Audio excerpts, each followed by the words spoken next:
And to that piece of lieutenant that's always on his podcast, bash us, him.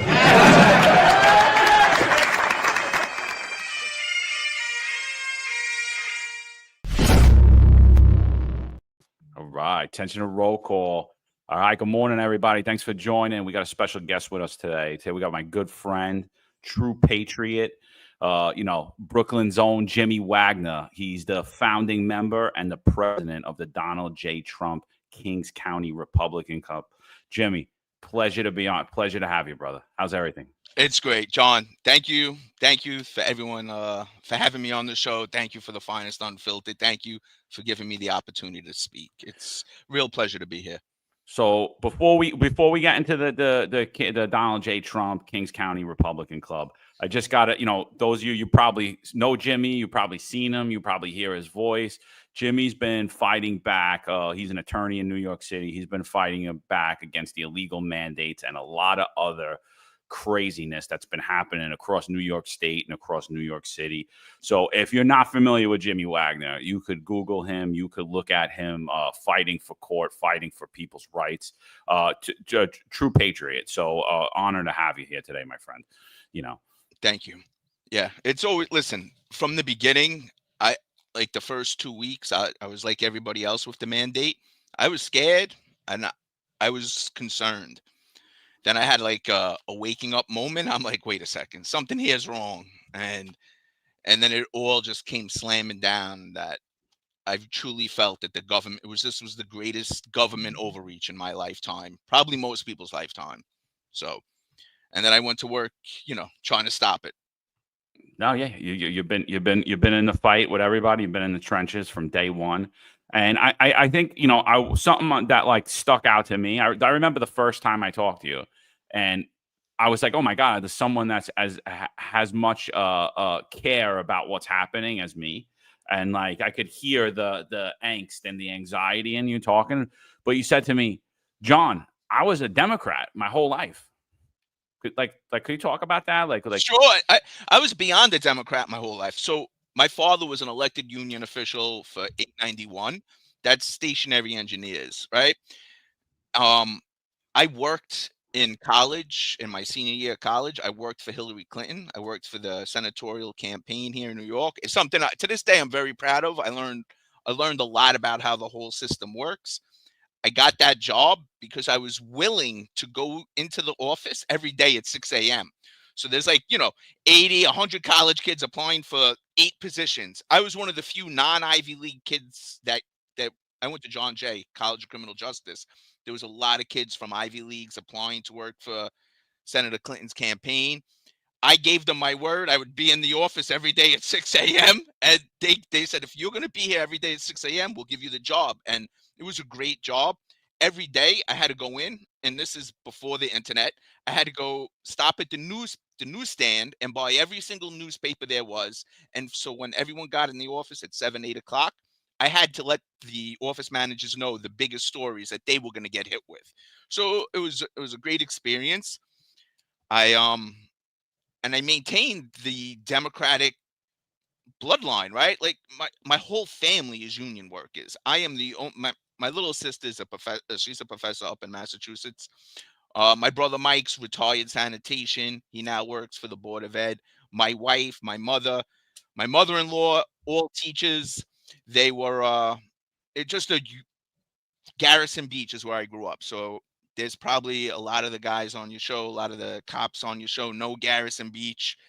And it was a stronghold of working class families. It still is, right? Everybody was working class. And right up until very recently, I was a Democrat, and it was a very hard jump. It was very, to this, I still find it difficult to say, hey, I left the Democratic Party and I joined the Republican Party. It wasn't something that came easy. A lot of it had to do with Mr. Kennedy and Tulsi Gabbard. I sort of were like, if they can do it at that level, I should really take that to heart. And let's talk about at the local level. I had the opportunity to meet with the chairman of the Kings County Republican Party. And it wasn't just me, John. There was over 20 of us. We had The first meeting we had over at Cebu, Yep. we had Congresswoman Nicole Malliotakis came and spoke. We had Richard Barsimian, the chairman of the Kings County GOP, spoke, and they listened to us. We told them our concerns about medical freedom, workers' rights, how the Democratic Party has abandoned those ideals. They welcomed us with open arms. They said, sure. They had one the chairman had one thing. He said, you guys have to register Republican. I'm not going to let you start a club like this in my borough, in my county, unless you guys turn around and register Republican. And that's what we did. It was myself, Rachel Maniscalco. Rachel, in fairness to Rachel, she's already a Republican, but Athena Clark, Athena's husband, Joan Giammarino, these were all Democrats. And in fold, we all turned around, registered Republican on the spot, and started the club. Yeah, absolutely. If you those of you that don't know Rachel Maniscalco, go follow her over on Instagram. Do not comply NY, New York City. That's a handle. Rachel Maniscalco was a teacher who was fired by New York City DOE. True patriot, resident of Staten Island. Great person. True fighter. I heard her speak many times while I was still active. You know, I would show up to like rallies in secret and just stand in the background and listen. And, you know, Rachel's a warrior. It's disgraceful that people like her were removed from city employment. Great mother, great neighbor, patriot. True, you know, it's things like that are disturbing. So you're fighting the mandate. What was the inspiration for the club? Like, where'd that come from? How'd that happen? You know? So I'm glad you asked, John. So initially, Athena, Rachel, and for those who don't know, we went to the highest court in the state of New York for teachers, and it was on a technical issue, a due process issue. There's a law that says you can't fire a teacher without due process. I thought it was a grand slam. I thought I'd have an easy win.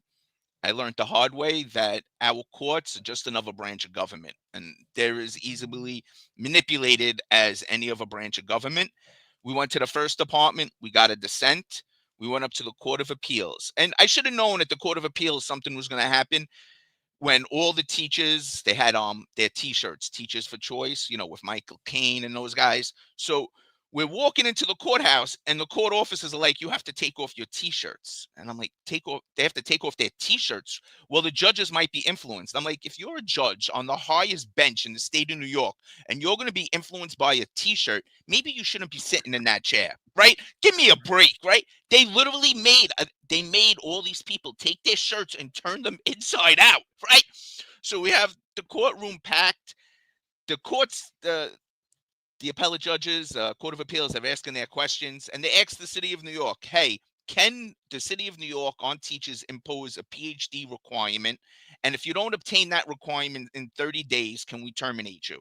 The city, on the record, says yes. At that point, I'm like, okay, I won, because that is the exact logical chain of what happened here. Sure enough, 45 days, we get the decision. We lost. And I was stunned. The clients are stunned. I didn't imagine a world where they lost. Like, I was really still under this illusion that good things, the right thing will happen at the end of the day in the court system. And listen, the lesson was learned. So we meet with me, Rachel, all the other women, and it was all women. They're all teachers, and James Hogue, he was the one male. And we turned around and I said, listen, guys, the court system is not the end of the road. We can take other steps. So we actually went and started a not-for-profit called Project Resist. So I'm like, we're going to start this not-for-profit, and we're going to use this to dig into what the city really did here. We bring our first case as a not-for-profit, and we get the same door slammed on us. And we weren't generating, and nobody was interested in it. People didn't want to hear about it. We then reached out to the different Democratic people in Kings County. Nobody answered. Nobody responded. Nobody cared less. So then we sat down again. We had another Zoom meeting. And I said, look, what we can do is we can start this club. We can start a political club.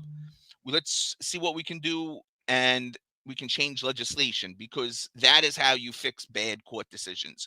Courts, we don't live in judicial fiat. Courts just interpret the law. Laws can be passed that correct issues that are ruled on mistakenly in the courts and executed mistakenly by law enforcement and everybody else. So we said, let's start the club. And it was a lot of back and forth. We knew the name would generate a lot of pushback, but the reality is President Trump turned around and said, I'm going to reinstate and compensate, and he did that, right? And the club is about this whole issue of correcting this workers' rights violation that occurred in New York City. And it didn't just happen to the teachers, John. It happened to the police, sanitation, firemen. It happened to everybody. This was not as simple as a vaccine public health issue. This was a workers' rights issue. You all had contracts. You all should have been protected by the Taylor Law. You all should have had everything. And you know what happened? You got the teeth of government grinded you up and spit you out and said, shut up. You do what we tell you to do. And it was terrible. And we still have to fix it because it still exists. Yeah, no, the craziest thing to me is how it happened. You have nurses working throughout the entire pandemic, right? Like, and then, it's like when I listen to Democrats or I listen to Republicans talk about the pandemic, they say we were coming out of it in the fall of 21, which is when they instituted the mandate for everybody to take this medical intervention. And I'm like, forget everybody else. The nurses were on the front line. They were in the hospital. The hospitals were coming. There was basically no protection for them. They all basically had natural immunity at that point. And then we fired them. And then once that happened, I was like, oh yeah, forget about it. You're going after medical people. There's no stopping. Like, government's coming for everyone. And they shut all those people out. They shut all those nurses out. And I'm like, I can't believe I can't believe what's happening. This is like things I've read about in this country. I'm sorry, not in this country. This is things I read about in communist Russia and Nazi Germany, where we could just on a dime turn on people, our most valuable citizens, nurses, like who at the height of a pandemic, we're terminating nurses. It's like when you were just crying about hospital beds, and now you're getting rid of crucial, vital staff that we can't just replace them. There was even the talk like, oh, well, we could just replace you guys with National Guard, like talking about the cops. Okay, maybe, but you're not just replacing a nurse. You're not just replacing a nurse. No, listen, it's the old saying, no good deed goes unpunished, right? During the height of the pandemic, the city begged you workers to put your lives at risk for the citizens. They begged the nurses, cops, sanitation, firemen, everybody, put your lives at risk for the good. So just a funny story. My wife is a teacher, right? So when they sent the teachers home to teach remote, my wife is on my computer, and I say but it was on our computer, our internet. And I'm like, what, are you getting reimbursed for this? And she's like, what are you talking about, Jim?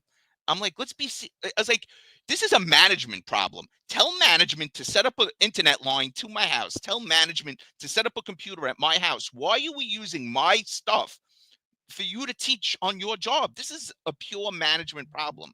The city took a management issue that they created and made it a workers' problem. It's like you said, the nurses you can't retrain, teachers you can't just, maybe the police officers with I don't know if we want National Guard taking over the role of a police officer, but right, they literally, like you said, we have this parade in August or July of 2021 thanking everything's done, and then in September they institute the mandate. And listen, I don't have definitive proof, and I believe me, it's not for lack of trying. I truly believe that the unions were in bed with management, the union leadership, and it helped all of this disgusting mandate go forward. Because I think if the unions really would have stuck up for their people, this never happens. And again, it's a negotiation issue. It should have been very simple negotiation. And I feel like at PERB, maybe I'm wrong, I feel like at PERB, didn't the police union prevail? Didn't you guys prevail that it was a condition of employment? So there was actually a decision saying that they cannot just implement a mandate without having to go to PERB first. And it's just, no one even batted an eye at it. Yeah. Nobody even batted an eye. I put it out online a bunch of times. I actually reference it sometimes every few months. and no one ever said a word about it. I was like, okay, so then why aren't we all reinstated? Like this was not negotiated. It still hasn't been negotiated. Like, so why, like, how are they able to get away with this? And like, it's just blank stares. People are just like, oh, but yeah, that was actually a decision that it cannot just be, you cannot just change the condition of employment halfway through without negotiating through PERB. And that never was. So but let's get back to the club though. So the club, you name it, you name it after Donald J. Trump, right? But I mean, I've watched a few lives that you've done on X, and you basically open the floor to everybody, and I noticed that a lot of the people I see in the room are people I know to be Democrats, people I know to be liberal, and people I know to be Republican. So it seems like a welcoming environment, and like what's the goal with the endorsements and the bringing of the candidates? Like what's the main goal of the club? I know it's to restore people like city workers, but like I think it's a lot bigger than that too. I do. It is. Listen, it's the workers of New York City have nobody looking out for them. They have no protection in our political environment. Unequivocally, the Democrats have abandoned working class New Yorkers. Look, this is just a truth statement. All the endorsements, the same unions that were looking for Cuomo to resign 3 years ago are now out there endorsing him. It's a clown world, right? If you're a New York City worker, you are a New York State worker, you are a civil servant, listen to me. Taylor law does not protect you anymore. Your union contract does not protect you anymore. The Democrats are not protecting you anymore. You need to reestablish yourself. And we're going to use the club to do that. So while, look, the general overall tone is reinstate and compensate, it's much bigger than that. It's about truly protecting workers' rights. Running around calling yourself a Democratic Socialist of America does not automatically grant you the privilege of being a defender of workers' rights. You want to defend workers' rights? Let's see you take your time, energy to actually defend the workers. It's that simple. What happened during the mandate is a precursor. It should never, ever happen again. It should 100% be a matter of workers getting their rights. And the rights aren't in the abstract. The rights are governed by the law. They're governed by the contracts. This was totally ignored. You have a couple of decisions that saying, hey, it was a pandemic. Well, let's take a step back. Management created the problem. Management was involved in curing the problem. Management is no good. And when we say management is no good, I'm talking about the U.S. government at the federal level, the New York State government at the state level, and New York City government at the city level. At any level you have government, it's evil. Flat out 100% evil.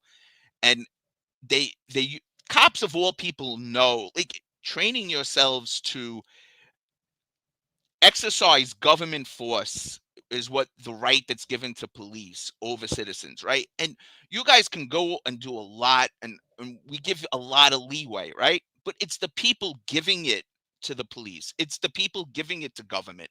In this instance, we had the government taking away the people's rights for the benefit of the government, right? The only people who benefited during COVID was the government. Andrew Cuomo has a warehouse of $500 million worth of equipment they never used, right? Like, they created the emergency. They told us what the emergency was, and nobody ever really took a step back to hear what was going on, to see what was going on with the workers. So the club it started with the reinstate and compensate, but it's 100% about protecting New York City workers' rights, New York State workers' rights, civil servant workers' rights. I've been in conversations with Democrats, with Republicans. 100%, the Taylor law has to be stripped. It has to be removed. If the government is just going to be able to ignore it willy nilly, how long did the police department go without a contract? You guys work 5-6 years, sometimes 7 years. Oh, yeah, we went a 7-year stretch without a contract. Without 7 years without a contract, that's an embarrassment. The city is playing the workers. They know exactly what's going on. And you know what lets them do that? The Taylor law. Here's real simple.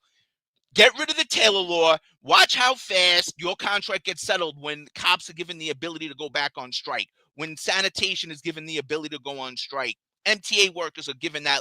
What?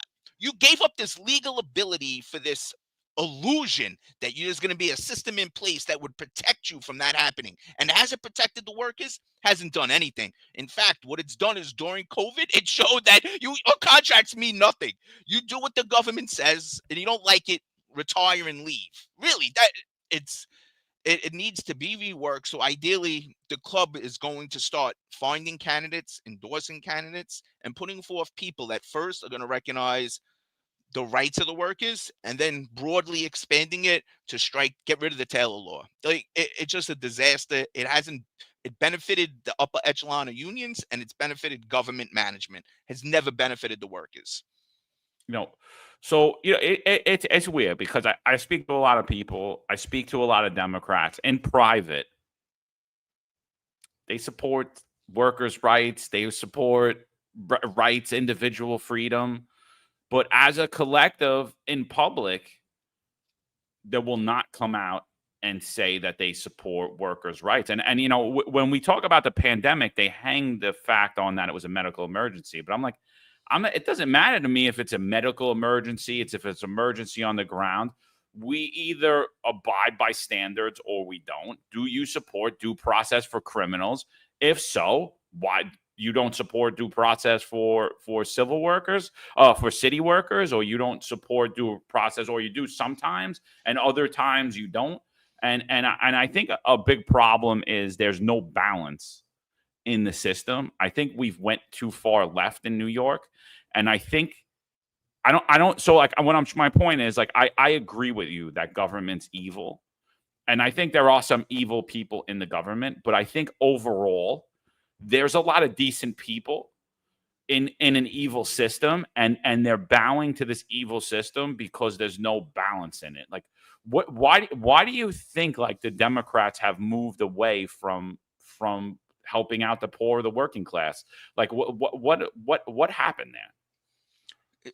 It's just like anything else. It's just taking pure advantage, right? Taking for granted. You take for granted the votes. Nancy Pelosi famously said in reference to AOC, look, don't brag about winning your election. We could run a cup of water with a D next to it. So, and I'm paraphrasing Nancy Pelosi's statement, but like, we could run a cup of water in your district and put the Democratic D next to it, and it's going to win, right? And I think there's just such a separation between the average voter, what's going on, and look, the politicians know none of this is going to matter. People are going to walk into that election booth and vote D down the line, and they keep moving it further and further to the extreme. It's a second problem. The judiciary in New York State is it's a pure disaster, right? I think there's a lot to be said about the judiciary. I think that we should consider reworking the judiciary. I think if anyone, and we're going to pay people more money, let's pay judges more, right? If I'm willing as a citizen of New York State to say, let's pay judges top notch for honor and integrity, not for towing company lines, not for towing their Democratic line. If we're going to pay judges $250,000 a year, of course they're just going to toe the company line, because they're not making themselves. They're doing it on title. They're not doing it on money, right? They're making their prestige based on the title of a judge, not on the money that's involved. Because the best lawyers in New York State, in New York City, they're billing at $3,000, $4,000 an hour. Our judges, they're making $250,000 a year. There's a huge discrepancy between the amount we pay, and if we want the best legal minds, the minds with the most legal integrity, the meritocratic system of our judicial system, we need to get the judges. They need to be paid more, right? Because if we're paying bottom barrel amounts in the legal industry, at least, and I don't mean to take away from anyone who's not making, I'm just saying, if it's a judiciary, there's so much power involved with the judge, both at the state level and the federal level. I don't think people really appreciate the power that judges have. And we're paying it just, $200,000 a year, $250,000 a year. Let's revamp the system, right? We have the money to pay for it. We have $8 billion for illegal immigrants. Surely we can come up with money to pay judges more, right? I think there's a problem with the judiciary, and I think that needs to be worked out. so that it's a system that honors the law instead of honors political ideologies. No, I agree. So how is the club going to help to get that voter, to wake that voter base? Because I still say New York City gets painted as like a liberal rag Democratic city. You know, like what Nancy Pelosi said there. What, you know, I could run a cup of water with the name D to it and they'll win. That's only, I believe, because of the turnout. Because I could go to districts in Astoria, I could go all over the place, and people say they're far left, and I could find you conservative. Getting them to the polls is a different story. How do you think that the Republican club could help out with awakening the voter base? So, number one is it. I don't 100% know that we're going to be successful. We have coming down the pipeline, the club. We've developed an app for voter to help us find those voters that will be either unregistered or potentially could be registered into the Republican Party. Having an independent vote, like, so let's take Kings County. The app is completely focused on Kings County. We have 1 million registered voters in Kings County. Only 100,000 are Republican, 900,000 roughly a Democrat, right? That's a 9-1 for the totality of Kings County. However, Republicans keep winning. The end election results are never 9-1. It's more like 6-4, 4.5 to 5.5. So what we've done is we've entered all this data into the app, and over the summer we're going to try to reach out to every single Democrat, and we're walking through the app. It has a walk on it, has the address of the registered voter. Every time we see an American flag and it's a Democratic voter, we're going to try to speak to them, because I feel like if you're still flying an American flag outside your house and you're registered as a Democrat, there's probably a good chance we have more in common with each other than we have apart, right? And in all fairness, the Republican Party that exists right now, it's a lot of emptiness in Kings County, and it has to be filled out, right? It has to be filled out, and we're gonna try. We're gonna all try our hardest. And also, I think there's a lot of districts, there's a lot of assembly seats, a lot of senator seats here in Kings County where no Republican runs against a Democrat. It's absolutely completely empty. So what we're going to try to do is find Democrats that are more aligned towards the center, more aligned towards workers' rights, medical freedom, those type of issues. Get them to switch and say, hey, we're going to put in place for you the ability to run. We're going to show you how you fill out these petitions. We're going to show you how you get on the ballot.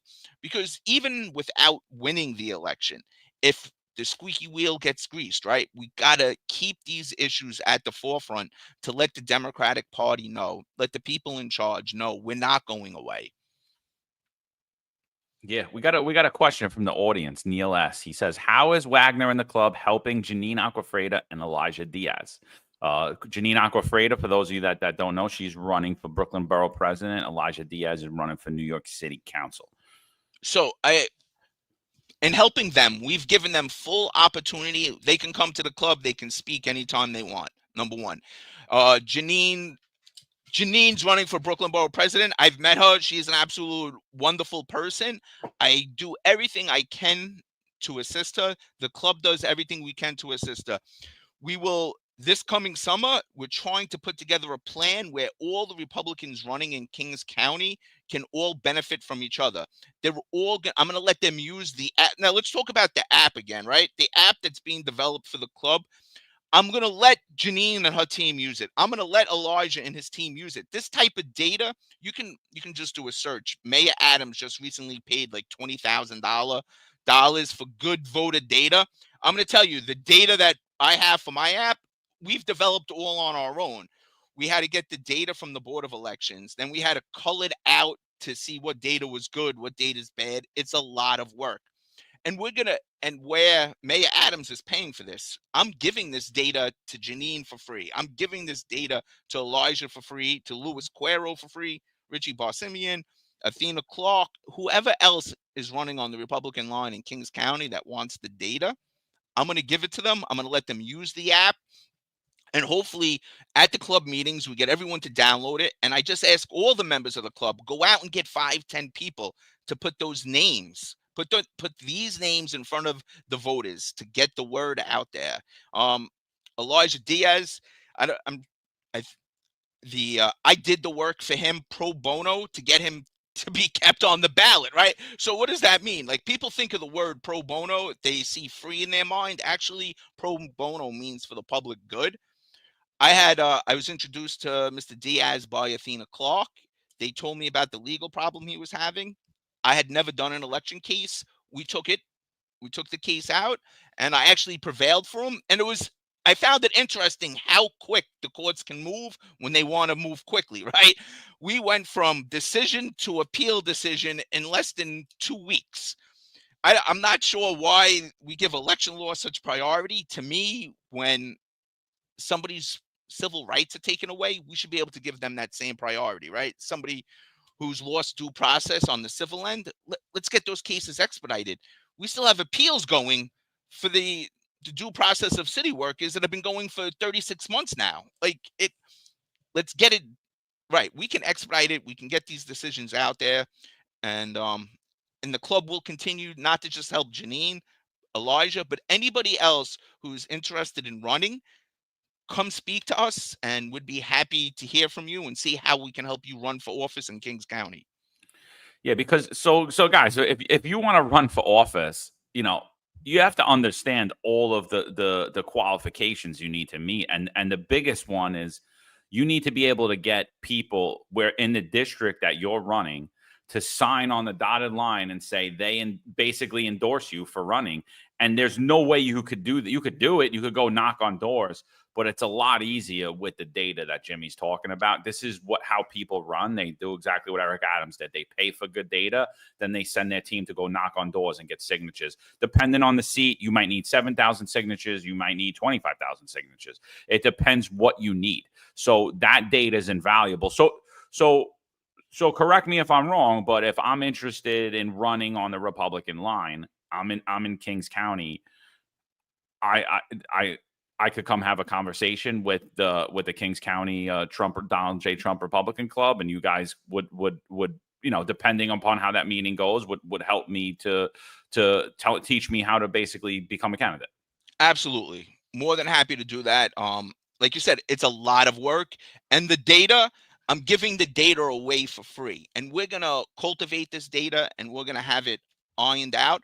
We just recently did it for Athena Clark, and it was rough. Listen, we had no help from the Republican Party in Kings County, and that was not because they didn't want to help us. It was a timing issue, so I don't want the Republican Party in Kings County to think, I'm throwing them under the bus. We just came to them too late in the game. They already had their petitions done. So we went out, we cultivated the data, we knocked on the doors, and we had to get those signatures in City Council 46 for Athena.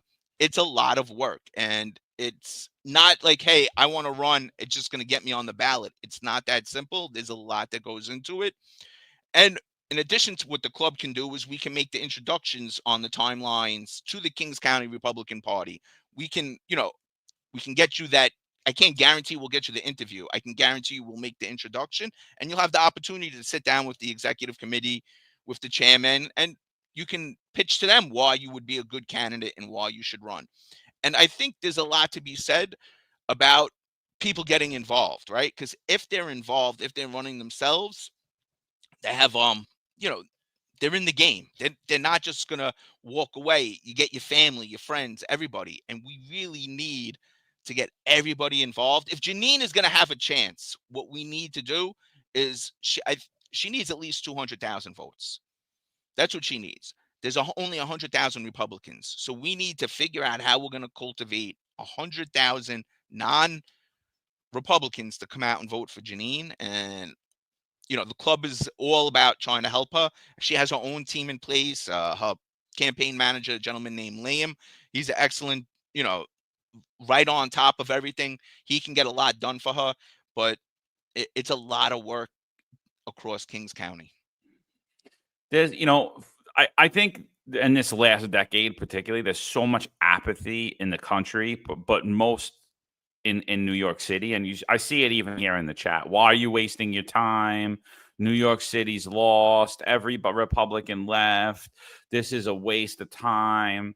And I'm going to sit here and say right now, I see something totally different, man. I see a city filled with weeds, and I see some flowers starting to that are planted and starting to bloom out of Brooklyn, because I think this is the way forward. The reason the Democrats, in my opinion, and please give us your opinion or correct me if you think I'm wrong. I think the Democrats are a machine. I think they have a system. I think that if I go to the Democratic Party and I'm like, hey, I want to run in this district, I think I don't really have to do too much to get elected. They're going to help me get out there. I'm just going to have to go do my media hits, and I'm going to have to go do my talking events, but they're going to have the door knockers for me. They're going to have the flyers made for me. They're going to have the funding made for me. They're going to get the signatures for me. I'm not really going to have to do much. Whereas, like, if you really are a great Republican candidate or conservative candidate in New York State or New York City, all of that stuff you have to do on your own. You have to build your own team together. There is no Republican machine, in my opinion. I think, and I kind of see what you're starting to do is what the club is starting to build something out like that, like a safe haven for people to go, for candidates, to help, and for people who want to help, people who want to be involved, people who aren't happy with the way New York State and New York City is turning. You're 100% correct. And I think when you talked about the meetings earlier, anyone can come to the meetings. We have them normally the third or fourth Thursday of every month. There in that audience is Democrats, independents, and Republicans. So what we do is we're trying to bring everybody under a much broader umbrella under the Kings County Republican Party, right? What the idea is, the Democrats do have all of that in place. Frankly, it's really the Democrats with the Democratic Socialists of America. You could take a look at this kid Zamdami. The message, and this may be a message that works in Manhattan, in Queens, in the Bronx, and in Staten Island. I don't know. But in Brooklyn, none of the people I'm associated with want free, right? I keep hearing this word free thrown out. We're going to give you free medicine. We're going to give you free college education. We're going to give you free housing. The people in Brooklyn, I know, nobody wants anything for free. What people want is the opportunity to be successful. They want the opportunity, a fair, equal playing field for the opportunity to make their own wealth at the level they want to make it. When we have the Democratic Socialists, we have the Democrats right now, they're not talking about anybody anymore, people having any ability to make their own wealth. Everything is, we're going to give you this for free. We're going to give you that for free. And the Democrats that are coming to the club meeting, they don't want to hear about what they're going to get for free. What they want to hear about is why the government is intruding in their life. They would rather be free and not have their liberties be free, and they not have anything, than be sitting there and the government runs every aspect of their life, but the government's going to give them their block of cheese every 3 days, right? It's just a total disconnect that's going on definitely between Brooklyn and Manhattan. People born and raised in Brooklyn are just cut from a different cloth than the people born and raised in Manhattan. And they're imposing this Manhattanite democratic concept here in Brooklyn. And you can see it's spreading first right over the Brooklyn Bridge. These stupid bike lanes, these bus lanes. Like, try to go down Livingston Street, downtown Brooklyn right now, right? I'm coming from Flatbush Avenue and Avenue P, and I got to be at 141 Livingston. There is an empty bike lane. There's an empty bus lane, and now I have bumper to bumper cars. Like, the government is literally forcing us to not be able to move the way we want to freely move. Congestion pricing, congestion tax, it's a pure government scam. Before they did any of this, they knew they would create congestion. And now they're going to tax you on the very congestion the government created. That when right in the 60s and the 1970s, when the five families were pulling that same type of stuff, they all went to jail for RICO. So now we're in 2025, and it's not mobsters doing it. It's the actual government creating programs like pay us protection money. That's what the government's about right now. They create the very problems, and we got to pay them to fix it. It's so broken. And maybe it was really destroying that criminal element. Maybe when Giuliani and all that team, and they really struck down that organized criminal element that was in New York City. Maybe this chaos left behind, the government's pulled up the mantle to take up that space. I don't know, but it's wild. That's it, dude. That you nailed it, bro. I put out a post the other day, like the congestion increase plan, like how like adding bike lanes and the mismanagement of the traffic lights and the way they're making the roads like so slow, like 20 miles an hour where it shouldn't be. And they're literally creating congestion, the congestion creation plan, I called it. And people went nuts. They were like going crazy on me. And I'm like, that's exactly what's happening. And then they're blaming the residents, saying if the congestion's your fault, it's not our fault. You got to pay for it. Oh, and by the way, get on the bus and pay us there too. And that's exactly what it is. It's the same style. I'm going to smash your windows. You're going to go to my window shop to get it fixed. And then if you don't want that to happen again, you're going to pay me protection money so that you don't have to get your windows smashed. That's exactly what congestion price it is. That's extortion. Right. It's based on extortion by the government, right? The Department of Transportation knew these bike lanes, knew these bus lanes would cause individuals congestion. They knew it, and they did it anyway, and now they're taxing you for it, right? So I'm going to tell you so let's go back. We can go back to the congestion pricing. I'm telling you who supports congestion pricing: wealthy people, because paying $15 a day, it's not that, it doesn't make that big a dent in their pocket. Frankly, let them increase it to $100 a day, because then I can drive around and I'll be the only car on the streets. It's wild, and and I don't understand how the working class people of Brooklyn don't realize what's going on from that perspective, right? We need to keep Manhattan Democrats out of Brooklyn, and they have totally invaded, and they're going to destroy Brooklyn. They're going to make it a little Manhattan, and that's not what Brooklyn needs to be. I was just with a guy who grew up in Manhattan over the weekend, and you know, somebody was like asking, "Oh, you're from NYC?" I'm like, "No, he's from Manhattan. He's not really from New York City." Because you know, the boroughs, it's a different, you know, it's a working class, you know, poor lower to upper middle class families that are out in the grind. It's a different than the corporate elitist mindset of Manhattan. You know, Manhattan at one time was the same mentality as the boroughs, but it hasn't been in 40, 50 years, you know? So, but there is definitely a difference, and you see it bleeding over. You see the Williamsburg, how it's changed. You see the Urbies, like that's, you know, that like those areas, you're starting to see that style, that form of politics, and that way of thinking is you don't need a car. You shouldn't have a car. You know, we should all live together. We should just be able to walk where we are. Basically like the 5-minute city plan. You know, right. The 5-minute city or 15-minute cities, whatever, where you don't really need a car. We're going to give you everything and you're going to stay here. And if you want to get out, you use public transportation. Right. So I just noticed the question that when we have the meetings, we have them at the Knights of Columbus over on 86th Street and 13th Avenue.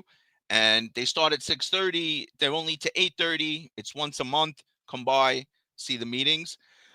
When we talk again about this Manhattan versus Brooklyn lifestyle, like I grew up in a two-fare zone, right?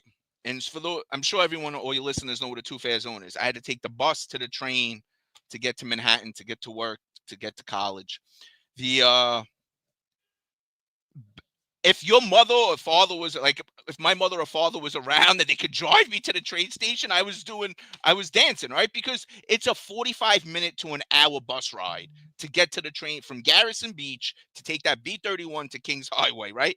And it's just, that's the lifestyle of people out in Brooklyn. And that's why you look forward to getting a car, right? Because you're like, I'm not going to have to get on this bus and train anymore. It was like a goal to achieve, right? I didn't have my first car until I had a car when I was younger, but I was a knucklehead and I got jammed up with it. And then after I got my car again, like, it was something to look forward to, not having to take public transportation in Brooklyn. Like, I want to be that guy driving the car down the avenue and not waiting for the bus, right? It was like a goal. And now they're stripping that goal from thousands of teenage kids who are sitting there at that bus stop. What's the point of working to go get a job to buy that nice car if I'm going to be, it's not fun to drive a car anymore. I'm going to be on the same bus as everybody else. It's just a different mentality between Brooklyn and Manhattan. And ideally, as we're sitting there fleshing this out, the club will fight back against this Manhattanizing of Brooklyn. No, and that's totally a fair point. Like, when I became of working age, I was living in Staten Island, and you're spending an hour and a half, 2 hours a day commuting through New York City. And the only reason I didn't drive in, I mean, it was almost unaffordable for me at the money I was making, and I was working, going to school. But as a police officer, I really had no choice but to drive at that point, because I can't spend 2-3 hours a day commuting to get to where I got to get, and then spend 15, 16, 18 hours somewhere, and then take 3 hours to come back home again, and take 2 buses, a train, a ferry, back to a train. I'm like, it was, I would have never slept. So like, it's almost there's people in New York City that have zero choice but to have a car, like zero choice. And basically, like you said, it's an elitist mindset, that congestion pricing. And by the way, congestion pricing is not stopping just in Manhattan. That is coming to the outer boroughs. And it's an elitist mindset where I don't want to be bothered with traffic. All of these people shouldn't be on the road while I'm driving, So we talked a little bit about the club, 86th and 13th, height of Dyka, the Dyka Heights, right across from Dyka Park. Definitely, I'll be there this summer. I'm going to be there in the summer. I'm definitely coming to check out a meeting. I am a member. I am a member of the Donald J. Trump Republican Club. I opted to do the higher tier. I don't remember what tiers they are, but could you just walk us through membership? And for those of you that are on X or on Instagram, if you go over to our YouTube at The Finest Unfiltered, or our Rumble at The Finest Unfiltered, I have all the links to the club as well as their social media handles there. But could you just walk us through like how we could join? Like what does it look like? So we have 5 tiers of membership, right? We have I understand there's a lot of people that don't have extra money. They're not on the, they don't have the ability to pay a monthly fee for the club. We have the free, we have them called out there. You can go, number one is the website is djtnyc.com. Very simple. You can go to the website, sign up as a member. You become a citizen supporter. That's the free member. You get to go to every meeting. We feed you. You get to hear everything that's happening. What you don't get to do as a citizen supporter is vote. When we have our endorsement votes, you're not permitted to vote. The next level of membership is a revolutionary member, right? So we took this theme of from American history all the way up to the Dr. Martin Luther King, and just the Americans that have fought for their own individual rights. So we have a revolutionary member. Then we have my favorite president, Andrew Jackson. We call him the Jacksonian member. Then we have the Dream Keeper members, and that's based after Dr. Martin Luther King. And then we have the club founding members. So the idea with the club founding members is if you're somebody who wants to help but just doesn't have the time to be there every meeting and you really want to contribute, it's a large amount of money. We've actually written into the club. We have what's called a Declaration of Independence 2.0 that we're working on, and we're going to have that issued out throughout New York State. If you're a club founding member, it's a lifetime membership. You get complimentary access to all events. The Dream Keepers, they get VIP seating at all the events. They get to vote on every endorsement, and they get recognition on the website as a top supporter. Jacksonian members is the next level. They get the opportunity to come to every single event, even if all the public tickets are sold out. Revolutionary members, they get to vote on the club endorsements, and it's also the lowest level. So Revolutionary is $10 a month. Jacksonian is $20 a month. Dream Keepers are $50 a month. And to be a club founder, it's a one-time payment of $25,000. There's only one club founder at the moment, and that's me. And I get it, $25,000 is a lot of money, but I'm going to be I'm having an interview, not an interview, I'm interviewing them on Friday, because for the club, we're going to start trying to run TV ads just in Brooklyn. I'm going to try to come up with a theme or a concept to get people who are not traditionally coming out to vote for city elections, mayoral elections, to be aware of what's going on and what's at stake in this mayoral election, which is a lot, right? So the importance of being a club voting endorsement member, just interesting enough, you can watch all the meetings live online. We had a club endorsement vote recently. This last meeting, we did all our club endorsements. So we had the benefit of having City Councilwoman Ina Vernikoff there, and we had the benefit of her opponent, Ari Kagan, there. They both gave speeches. Due to her scheduling, Ms. Vernikoff had to leave right after her speech, and that's okay, right? We appreciate and very thankful that the city council members do come and speak. So she left, and then Ari Kagan had the opportunity to speak. After Ari Kagan spoke, there was a little Q&A, but I stopped the Q&A. I said, look, we're doing endorsements tonight. It's not fair that he gets the benefit of a Q&A on the very night we're doing endorsements, and Ms. Vernikoff had to leave early. So we have the vote. It's out in the public. I thought it was a close vote. I want to say it was like 13 people voted for Ari and 7 people voted for Ina.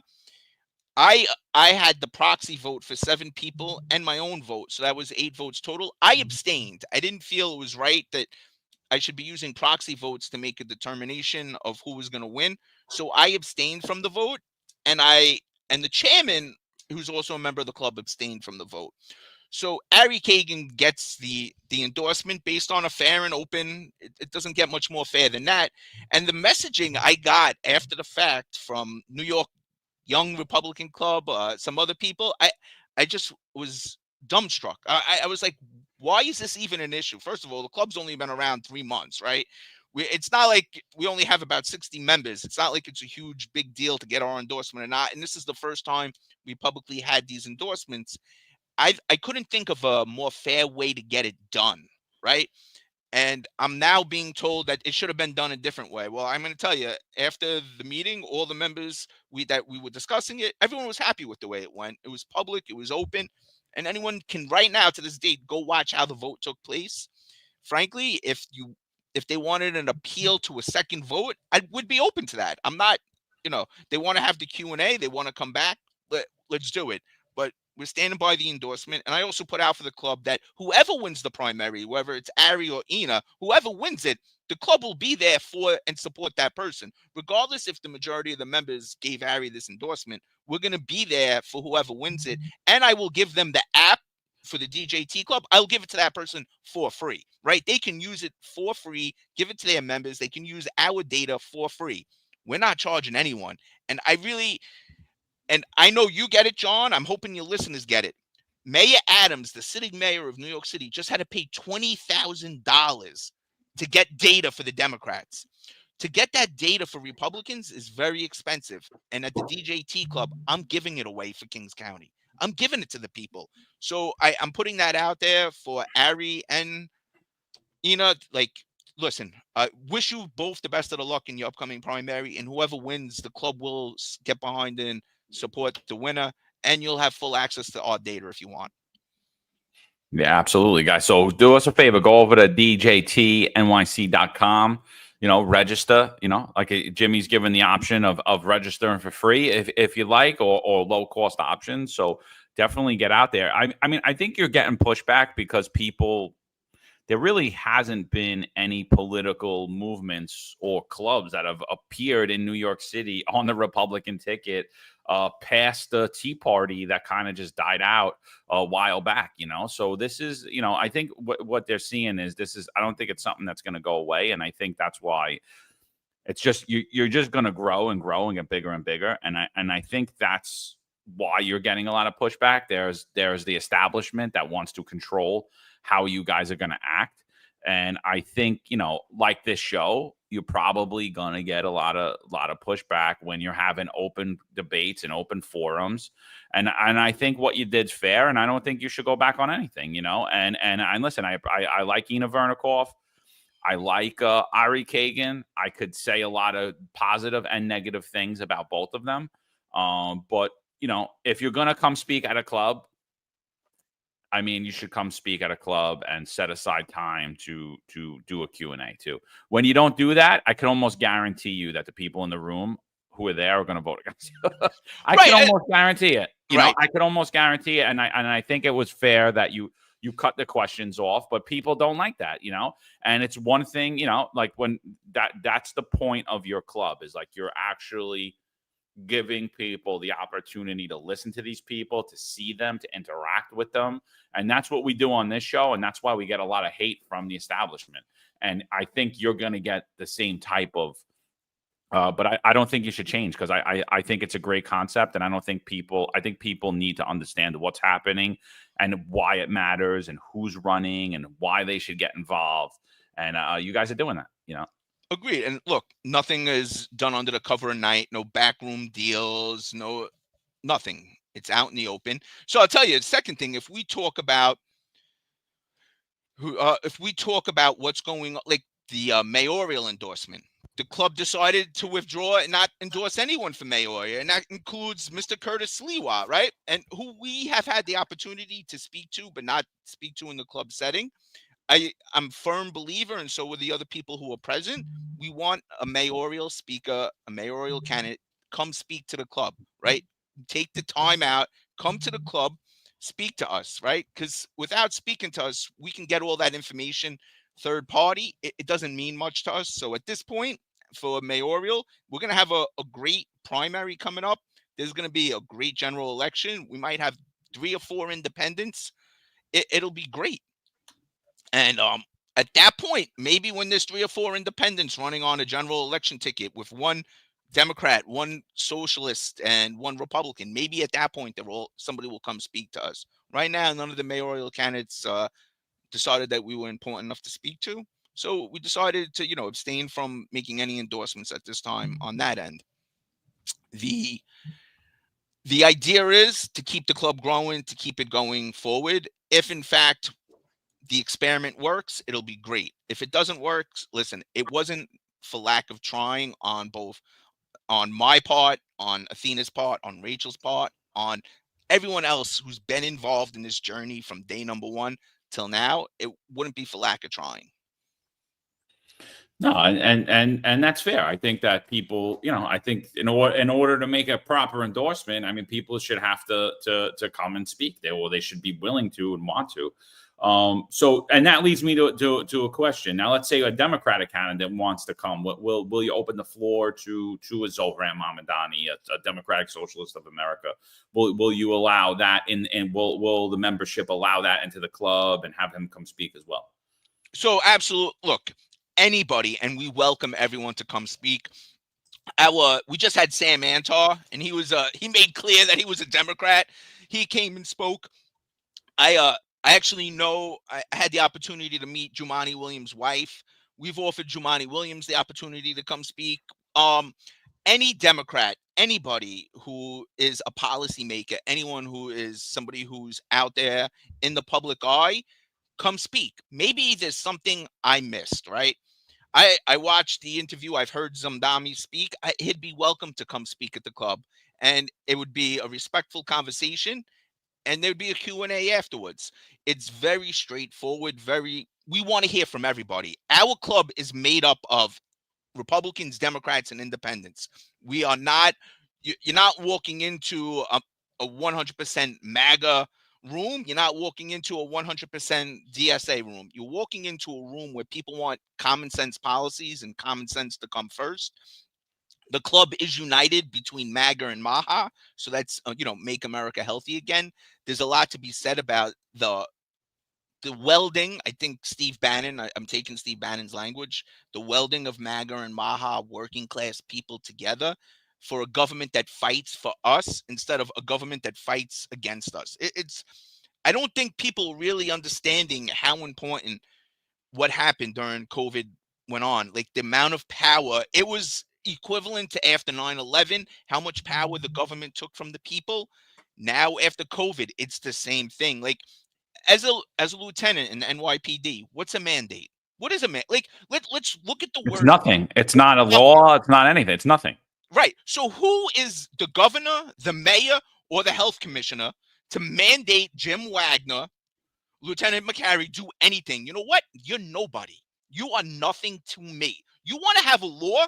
Go pass a law that says Jim Wagner has to be vaccinated. Go pass you know what? A mandate was the biggest scam that was ever run on the working class people of New York City. I'm telling you, as an attorney, 100%, the mandate means nothing.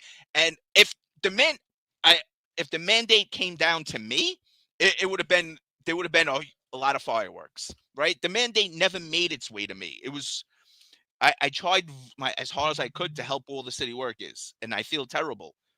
But you got scammed. The government ran a scam on you. The word mandate means nothing. Go look it up in the dictionary. No, it's true, man. But I still say, I still say like America was asleep at that point, especially New York City was asleep. I think a lot of us were asleep.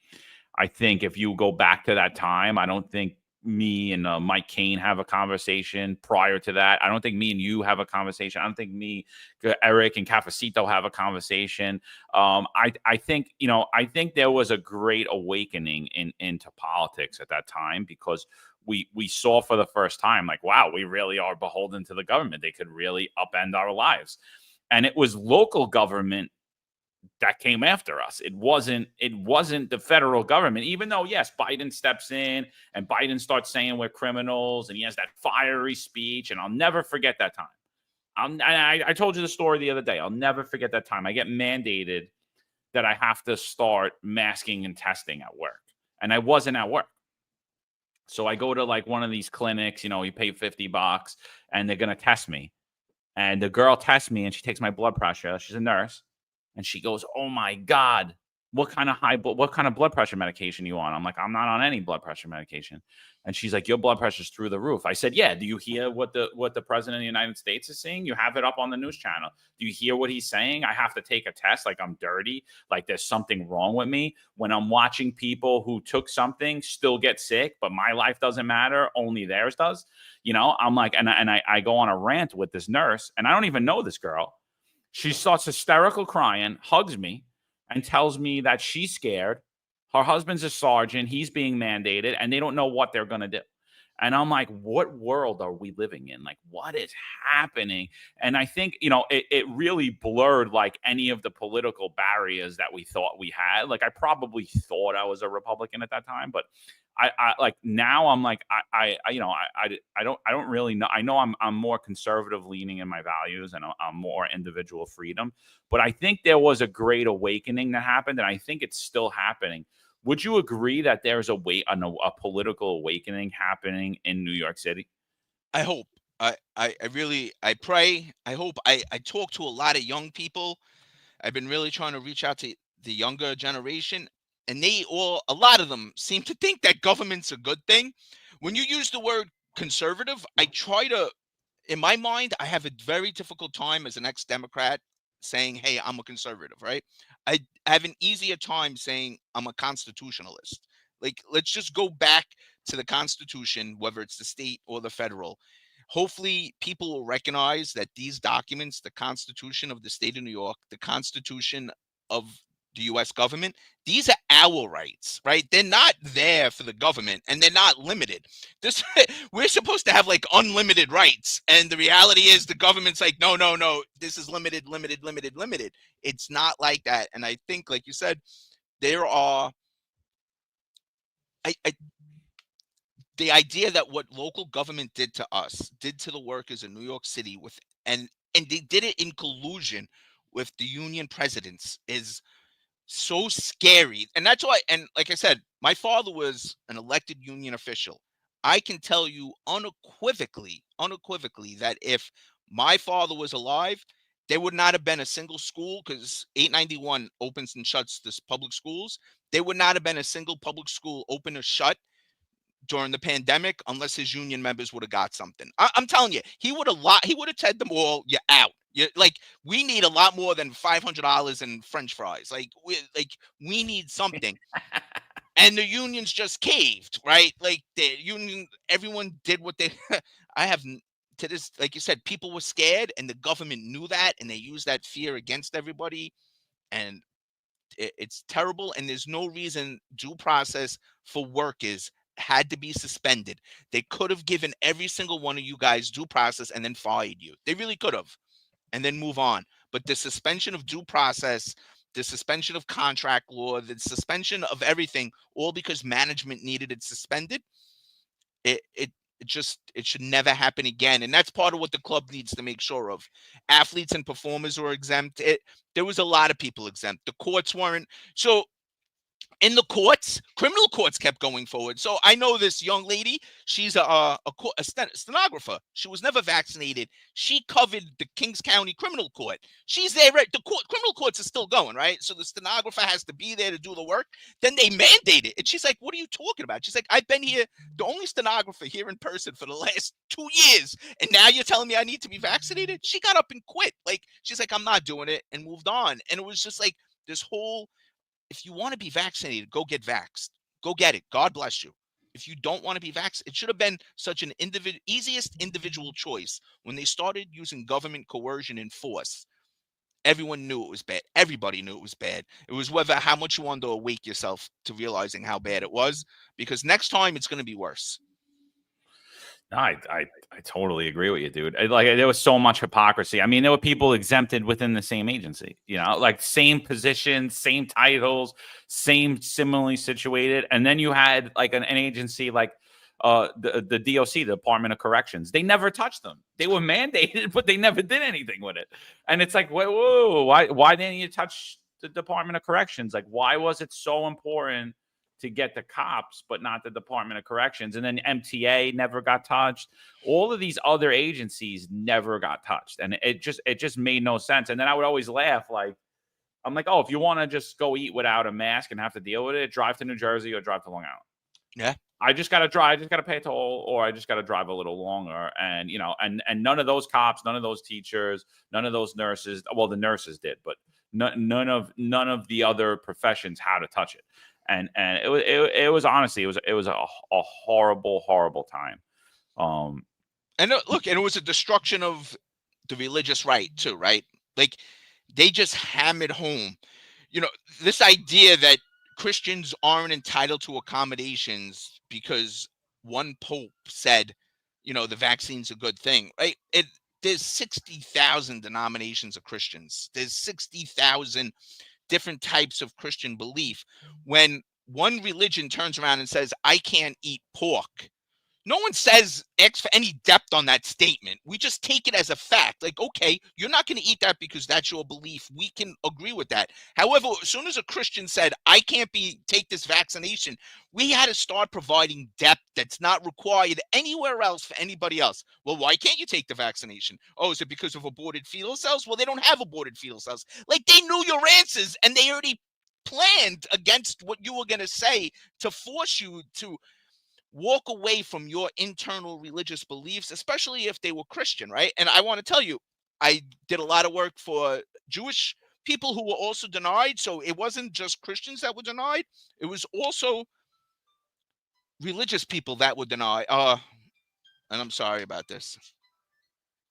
No, don't worry about it. But I mean, listen, I just like my thing. It's just because I am of the Catholic faith, and disproportionately, male white Christians were disproportionately denied, and that's just what it is, right? If city council right now is trying to get rid of a gang database, and they're saying and they have no harm that it's actually caused anyone. They can't even spell out one harm that it's caused an individual. The only reason they want to get rid of the gang database is because disproportionately 98% of the people in the gang database are black and brown, and so I'm like, oh, so that you're saying that it's racist just based upon that numbers alone. Well, I could show you a disproportionate group that was actually harmed. I could paint out about 100 harms to them, and you're not worried about that. Or they want to stop traffic stops because they're not saying anything's wrong with traffic stops either. They're not saying that the people that are being stopped by the police didn't commit the crime. They're just saying that the people that are being stopped by the police are disproportionately black and brown, saying that because of that the police are racist, and those vehicle stops should stop happening. So, and if I just take their mindset and now I move it over to the mandate, I'm like, well, here's this affected group. Here's all the harms you caused them: loss of salary, loss of status, loss of home, loss of career, all these different things, right? Loss of rank, loss of all these things earned. And here they are, they're disproportionately affected. They're like, doo, doo, doo, doo, doo. And no one's looking. I'm like, what? Is anyone paying attention to what's happening here? The disconnect the cognitive dissonance going on is just unbelievable. I have an expert report that shows pre-COVID, like 98% of all NYPD religious accommodations were accepted. During COVID, it drops down to, like you said, 9%, 8%. And then after COVID's over, it goes back up again. The city council member, going to your gang database, right? So the city count, I think the speech I watched, one of them actually said there's nothing illegal about being in a gang. And I'm sort of like, well, that is not accurate, right? I don't think I could turn. Let's turn around and just have everyone walk around and say they're in a criminal organization and there's no illegality about that. I was sort of like, that is, have you ever heard of RICO at all, right? That's how they came after a lot of people with vowels in their last names. Yeah. Yeah, it's a crazy, but I want to go to disproportionate and disparate treatment. So I don't know if anyone knows them. I have the email around here somewhere. I've been requesting the numbers for the racial makeup of the people who have concealed carry permits in the city of New York, because I have this underlying feeling that if I go through those numbers, white people are going to have a higher number of concealed carry permits than black and brown people. That's my gut feeling, and maybe I'm wrong. I would bet with you. I would not bet against you. So I'm telling you, I've been trying to get these numbers out of the NYPD for like 2-3 years, because when I get them, I'm going to sue the city of New York. I'm going to find myself a black male who wants a concealed carry that was denied, and I'm going to show you how this system is disparate treatment. Right? We should just be, everyone who wants a concealed carry, everyone who wants a gun in New York City, give them a gun. That's what the law says. They're entitled to it. It's their right. Anyone who thinks guns, the Second Amendment, was to protect yourself in the house has no idea of American history. We were given the Second Amendment to protect ourselves from the tyranny of government. If, in fact, when all those people marched across the Brooklyn Bridge had guns, mandate would never have happened. They didn't even answer the doors. Your pitchforks were dull. They didn't give a fly about the New York City workers. If their rights were enforced and they had their guns, I can almost guarantee you that the mandate would never have happened, and people would have just went on living their lives as they had been living them. The government has been taking this slow walk to tyranny, taking away our First Amendment right, taking away our Second Amendment right, and now they're taking away the right of parents to govern their children, right? It just doesn't stop. The government doesn't know when to stop itself. It's just an evil entity. And like you said, look, there are a lot of good people working within that machine, but the good people need to stop turning around and saying, well, my boss told me this. I like this.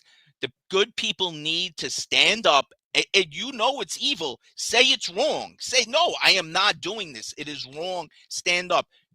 You can call my office at any time. If you're a whistleblower or anything, I will do my absolute best to help you out. But the good people within this evil organization, you need to start standing up. You need to start making a difference, because if you go along with it, then I'm not going to be as kind as John and call you a good person. I'm going to say you're just as guilty as the ringleader. And that's just a fact. What do you think about that? Because it recently came out, and this, by the way, this was not shocking to me or news to me at all. I had known this a while, that I've been, because of my advocacy and my question asking and my pointing out things that I see as hypocrisy. Many of us were labeled by our own federal government as domestic terrorists.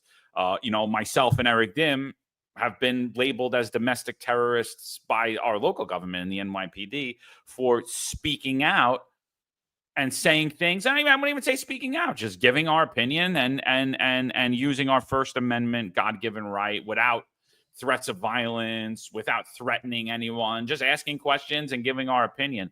What are your thoughts about our government doing that to citizens?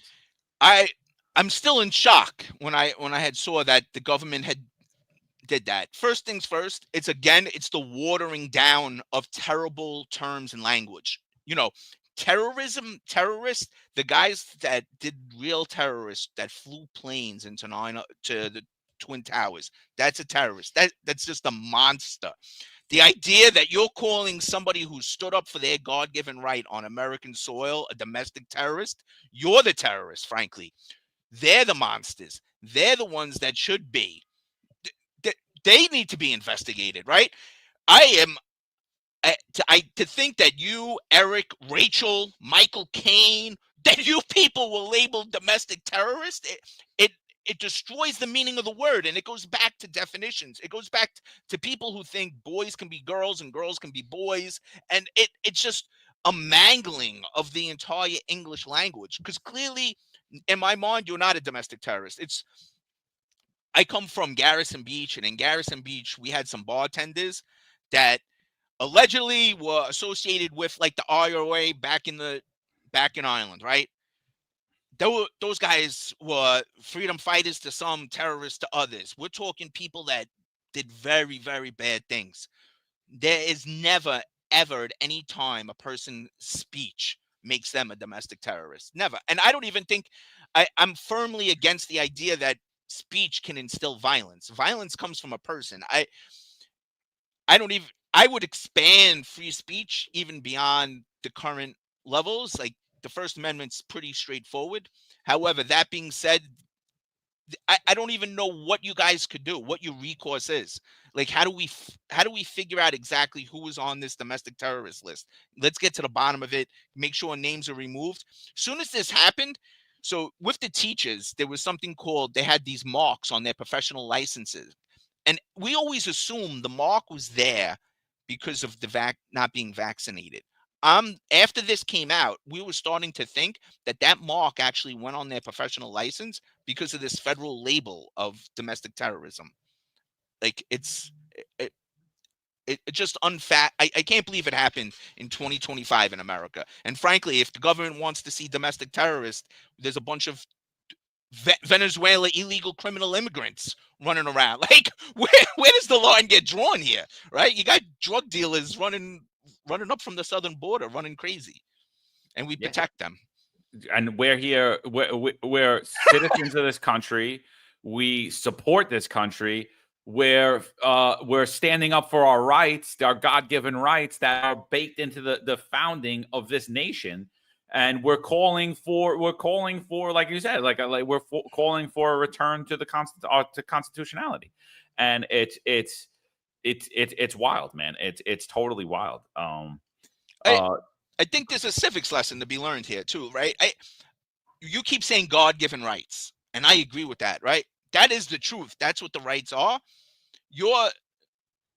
But there's a lot of people out there that don't agree, like that our rights are God-given, right? It's mind-boggling, and I'm almost wondering, when the government imports all of these third world people, if they're intentionally importing third world people that will subjugate themselves to the government because they took them out of such a bad place. And I don't pray for anyone to be in a bad place. But when they bring them here, they're like, oh, the government here is better than our government, so let's just shut up and go along, toe the line. You know what I mean? Yeah, no, I totally agree. Well, like I always go back to the misuse and the way they paint diversity in the country. And they tell us diversity is our strength, but they don't want true diversity.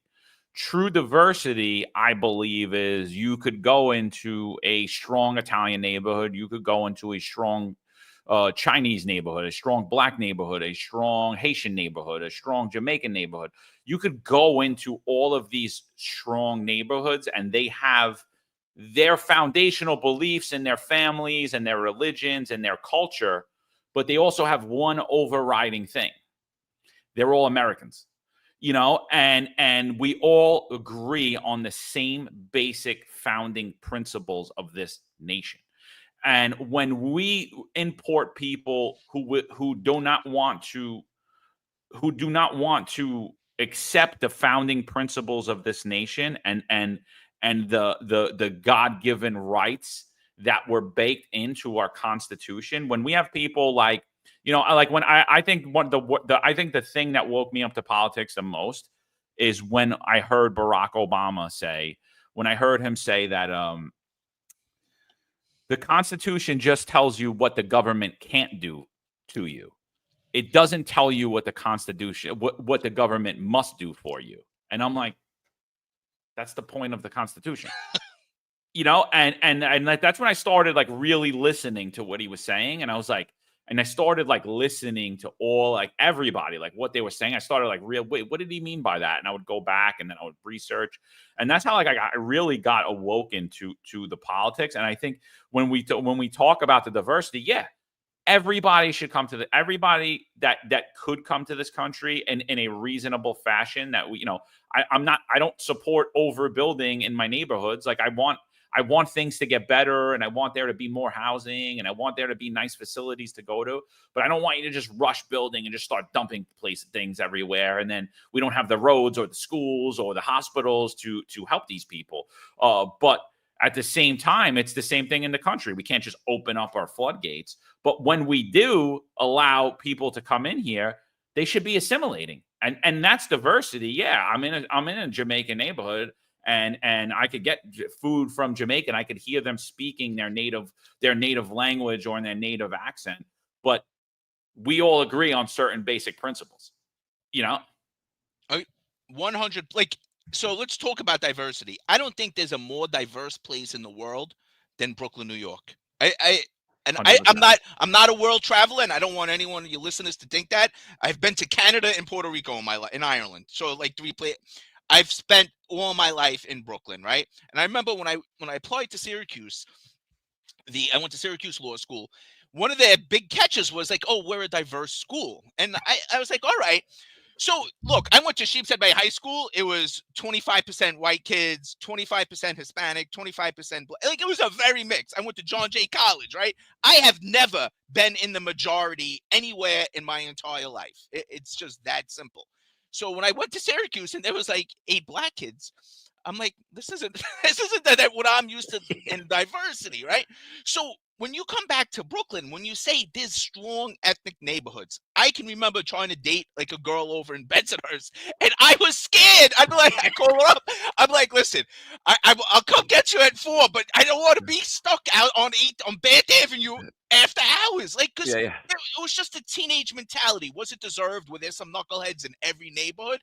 Absolutely. But it was that strong group of people within every neighborhood. And I know the kids from Bath Avenue felt the same way coming down Garrettson Avenue. I know the guys in Canarsie felt the same way going out to Bay Ridge. Like, and that was just the neighborhood. And it wasn't even, like you said, it was a lot of ethnic neighborhoods, but within those ethnic neighborhoods, like in Garrison Beach, we had like Puerto Rican Ray, right? We had different people of all different. We had a bunch of Irish guys, a bunch of Italian guys, and we all were very proud to be American, right? I remember a kid I grew up with, Dimitri. He came from Russia.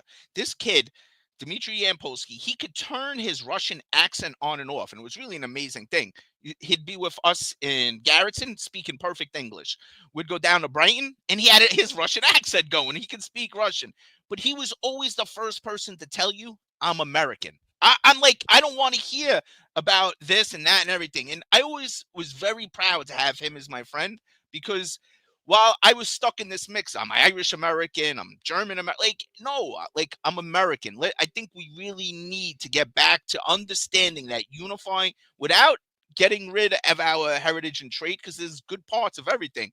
But let's remember, we here sitting in Kings County, we're all Americans first. Whether you're a new American or a generational American, we're Americans first. God has given us a special place in the world. A special place in history is America, whether you believe it or not. This country was not founded on economics. This country was founded first by people, men and women, who just wanted to worship the Lord Jesus Christ in peace. And that's something that always gets overlooked. They came here to make a shining city on the hill, not for money purposes, not for capitalism, but to worship Jesus and to be left alone in their worship. And once the government starts interfering with that, we're taking away all that magic. We're taking away that entire discourse. There's opportunity here in America for everyone to worship God the way they want to worship it, and peacefully. And we will be rewarded as a country if we uphold that. When we start going down trust the science, the atheist route, we can see what happens. It becomes filthy, disgusting, and people are at each other's throats. It's just a mess. Yeah, and it's basically denial of your God-given rights. And that's what's happening. And we hear members of Congress, you don't have the right to own a firearm. They pervert the Second Amendment with talking about hunting. It's like, wait, no, I don't need to own a gun for hunt. I'm not a hunter. I don't know how to hunt. I don't know how to skin. I don't know how to clean an animal. I have a firearm in my home because if somebody turns into Hitler and you think you're going to take my family into a train car and we're going to take all our belongings and go to a concentration camp, I'm not going. Like, Right. I guarantee you, I'm not going to get on that train. I'm not going to get on there with my soul intact, like, and that's what and that's like, they pervert it. And the same thing with the First Amendment with this hate speech, or not convenient speech. And it's like, could you describe that? Now, I know that there's a barrier between threats but like, you just hate speech is, you don't agree with me. What are you talking about? You don't agree. And the same thing. Oh, I'm asking a question about a medical intervention. And it was like, I was demonized for doing research. I was demonized for asking regular questions. And then I'm labeled a terrorist for asking a question that you can't answer, by the way. And that's common sense. Like, and I think that's it's horrible, dude. And so, like, that's they pervert diversity, and it's not true utter diversity. It's creating division. It's a divisionist tactic. It's a Marxist tactic, because we have to all, yes. Should we all be diverse? Should Black people have equal opportunity? Should Chinese people have equal opportunity? Should white people have equal opportunity? Yes, we should all have equal opportunity, but we have to have a basis foundation. If we're gonna keep a country, it can't be on sand. It's got to be on rock, and that's the Constitution. And we should all be fighting for that, because it's not my Constitution; it's all of our Constitution. Like, it's all of our rights. And that's what I hate when I hear the perversion of it. We often talk about it on the show. We say that local politics affects your life way more than who's the president or the speaker or who's your congressperson. What are your thoughts about the impact of local government in your daily life? I agree with the position 100% that local politics is so much more important in everyone's daily life than you can even imagine. Your Congress people, it's great. Your senators are great. The president's great. We are in a dire problem in America right now that we're going to be relying on President Trump to fix something localized here in Brooklyn. If we want something localized here in Brooklyn, we need to fix it now. Like, we need to fix it locally. It needs to be there's such a huge impact. Frankly, Congress passes way too many laws. The only thing Congress should be doing really is sitting back and determining if we need to declare war or not. The U.S. president shouldn't be involved in localized, in fact, whether it's Trump, Obama, or anybody else, the U.S. president shouldn't be involved in localized state issues. New York State has predated, we pre-exist the U.S. government. Let's be very clear. New York State, our Constitution, we exist pre the U.S. government. And I truly, one of the core pillars of the club is I want us in New York State to create an environment that we're going to exist after the U.S. government's gone, right? Because one day the great empire is going to be dissolved. Whether it's going to be voluntarily dissolved, destroyed in a war, it's going to be gone. But we have the ability at a localized level, from the city up to Albany, up to Niagara Falls. We can protect New York State. We can have our own constitution enforced, and we can keep the integrity of the localized government.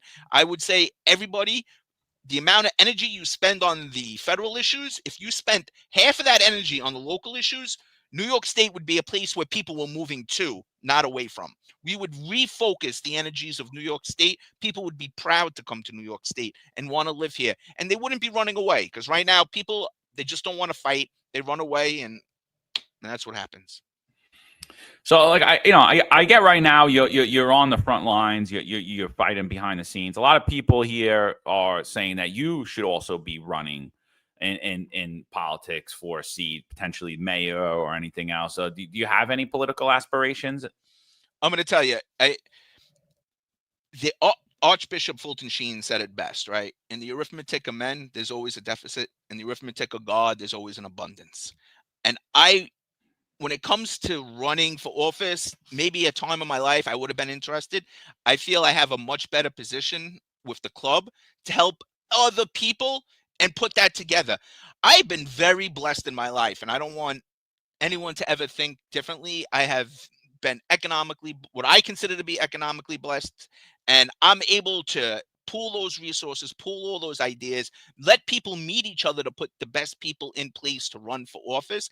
And I really do think in Brooklyn, we're right on the cusp of getting a lot of Democrats to jump ship, right? And I would bring so much more value to this political table of bringing even 10% of the registered Democrats, it's 90,000 in Brooklyn. If I could bring them into the Republican mix, that would be much more important than me ever running for office. Once you're in office, your hands are tied. You're limited to what you can do. Me sitting in the background, helping people run for office, showing them how to do it.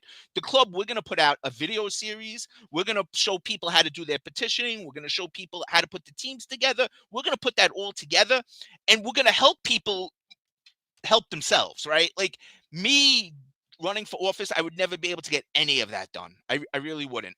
And ideally, we'll get this turnaround. We'll get Athena into office, Elijah into office, Richie into office, and Lewis into office, and Janine into office. We get them into office. I can guarantee you in 2026, this state, people will be coming to Brooklyn. They will be looking at Brooklyn as a place where common sense prevails, right? We won't be just the lapdog for the Manhattan Democrats and the Democratic Socialists of America. It's sad that people in 2025 still think communism can work. Like, how many more humans have to die before you realize communism will never work? Socialism will never work, right? Let's just move beyond this. Come up with a new theory already. It's a failed theory.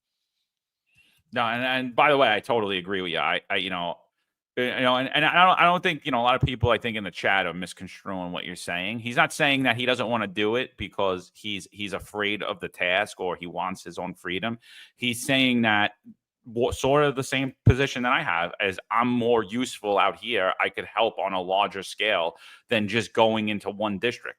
I could help other people to take it over, right? Imagine there's 51 seats in New York City Council right now, and about 8 of them, the people have common sense. I imagine if we could shift that to a 25, and that him working at the club, he could do that. If he's in one of those seats, he can't do that. Can't help to grow and prosper other people into those seats, and that's the reason why I talk about local politics, because I believe if we're going to right the wrongs in this country and in the city, you have to start locally. You have to start at the feet. You can't just go to the head. Start low and work your way up, and basically build that system.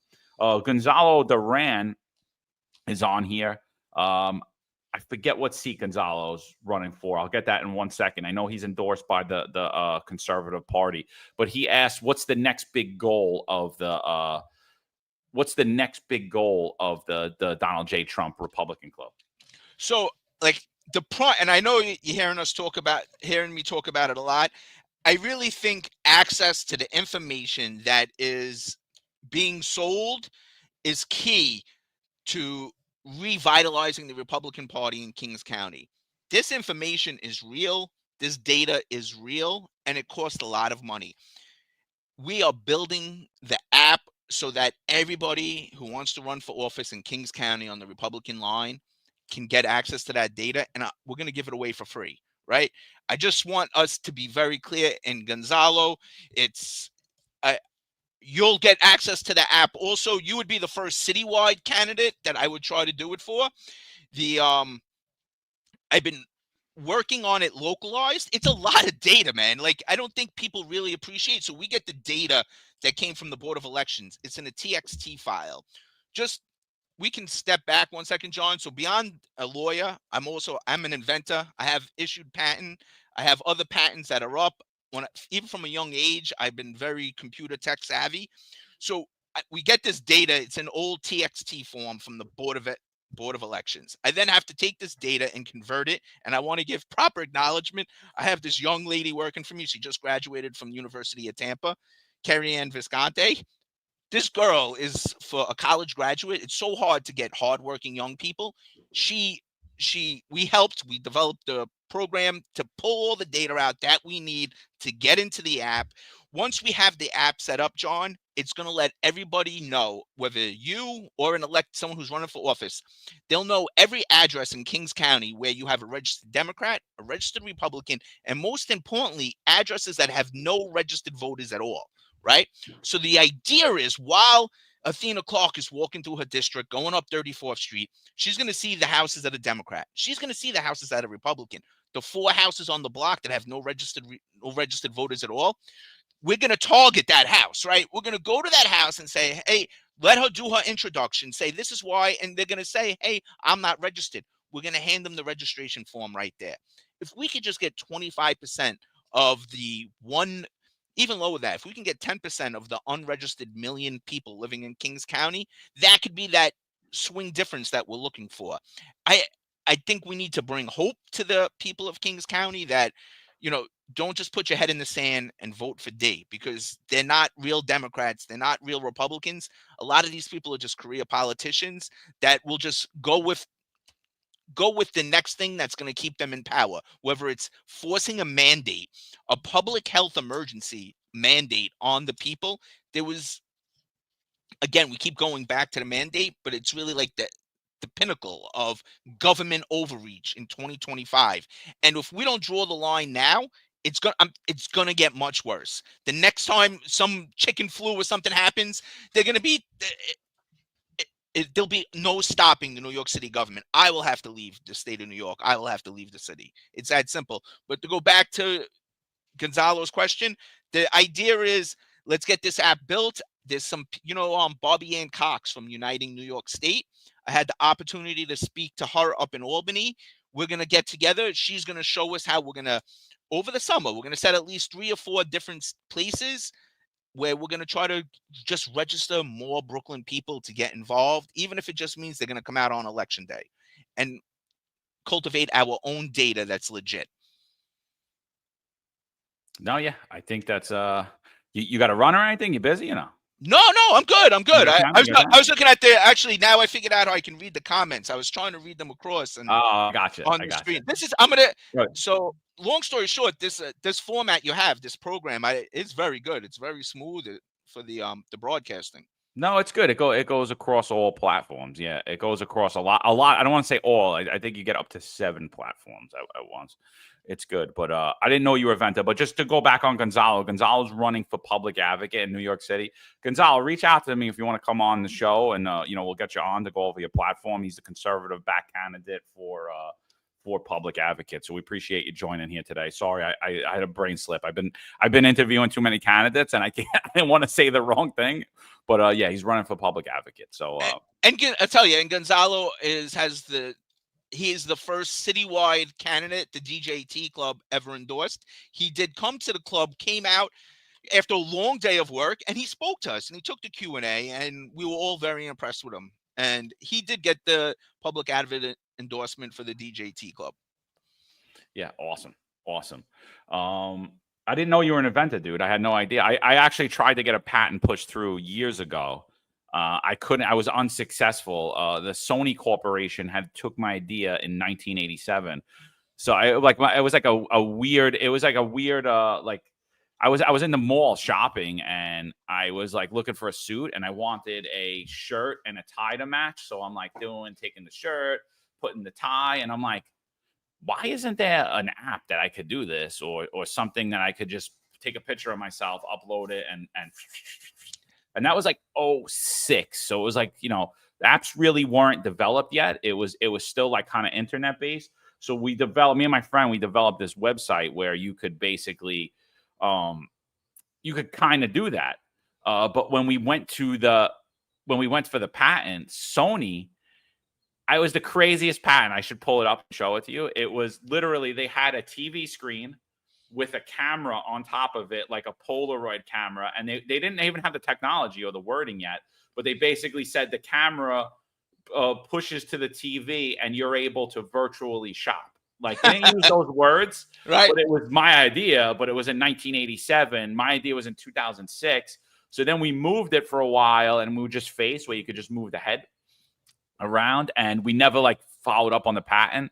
And then Ray-Ban came ahead and just started doing with the thing. And then I made Sergeant. I was just working too many hours. I kind of fell on, but I enjoy that stuff. And I honestly, I think that app is great. And I think that application, that could have a national impact as well. So I didn't know that about you. So we have more to talk about offline. You know, we won't get too much into that. But yeah, anything else do you think we should know about you on here before we finish up on the club? Listen, everything I do at my own cost. Like even within the club, if you're somebody who doesn't have any money, talk to me privately. We have built in within the program, if the club, is that if people want to put sweat equity to get a paying membership, but they just can't lay out the money, we'll do that, right? Everything is done by volunteers. All our speakers are volunteers.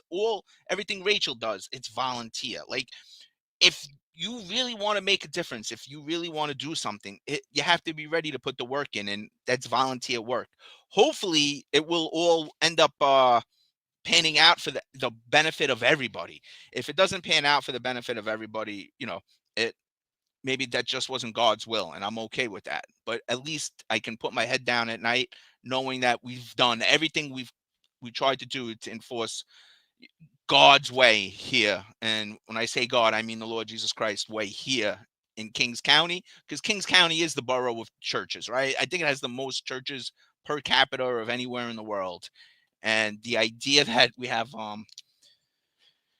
Democrats from New York trying to tell us how we can worship, it's just, to me, is mind-boggling. And the control they take over us shouldn't be allowed to happen. I don't know if you could talk about it, and if you can't, just we'll get off of it. But I watched a video of you defending a client, and I heard a judge tell you, how is a police officer a Catholic? How do they get past the whole thou shall not kill thing? So I can talk about it. And it's mind-boggling that a sitting judge had the audacity to ask me that question on the bench, right? How first things first, how is that even relevant, right? It's the Supreme Court of the U.S. has been very clear. Judges are not to wade into the theology thickets, right? Again, going back to the very simple concept is, who can eat bacon and who can't, right? Like, it's not the judge's job to decide if that's a legitimate religious concept. It's the judge's idea to accept that. Is it an undue burden for the employer? Can that person keep that belief? So when we talk of the word like martyr, right? If you go back to early Christian history, our martyrs were people who were killed. They were beheaded. They were put for their beliefs in the Lord Jesus Christ. Fast forward to 2025, the word martyr has been co-opted, just like the word terrorist, right? They call terrorist martyrs because they're willing to die to hurt other people. That is not a Christian martyr. A Christian martyr is like you're a martyr. In my mind, John, you're a modern day martyr. Marlon Bethel is a modern day martyr. Rachel Maniscalco, you people are modern day martyrs. People who sacrifice their own selves, their own rights, to stand on God-given integrity, to stand on the right thing. That's what like a real martyr is. And there I have a judge. Cops every day, whether you want to admit it or not, risk their lives, right? When growing up, I was a young knucklehead living in Brooklyn. I have cousins that did real time. Like, I tell people they did more time than Biggie and Tupac combined, right? Like I came from Garrison Beach. There was a lot of stupid kids there. We did a lot of stupid things. And I hated cops when I was 17 years old. You know why? Because the cop was the one who was smacking me, locking me up, and sending me to baby booking for ridiculous. But we needed that. When I was 17, if I knew I wasn't going to go spend an overnight, or there was no chance I was going to Rikers, I am telling you, every car in a 3-mile radius of Garrison Beach would have been stolen by us. We would have went out like, right. So you understand the setup. The setup is, we all dumbass kids. We go to the park. whoever gets drunk enough, you go out and then you said, "Oh, I'm going to go rob this car." That was what Garrison Beach kids did.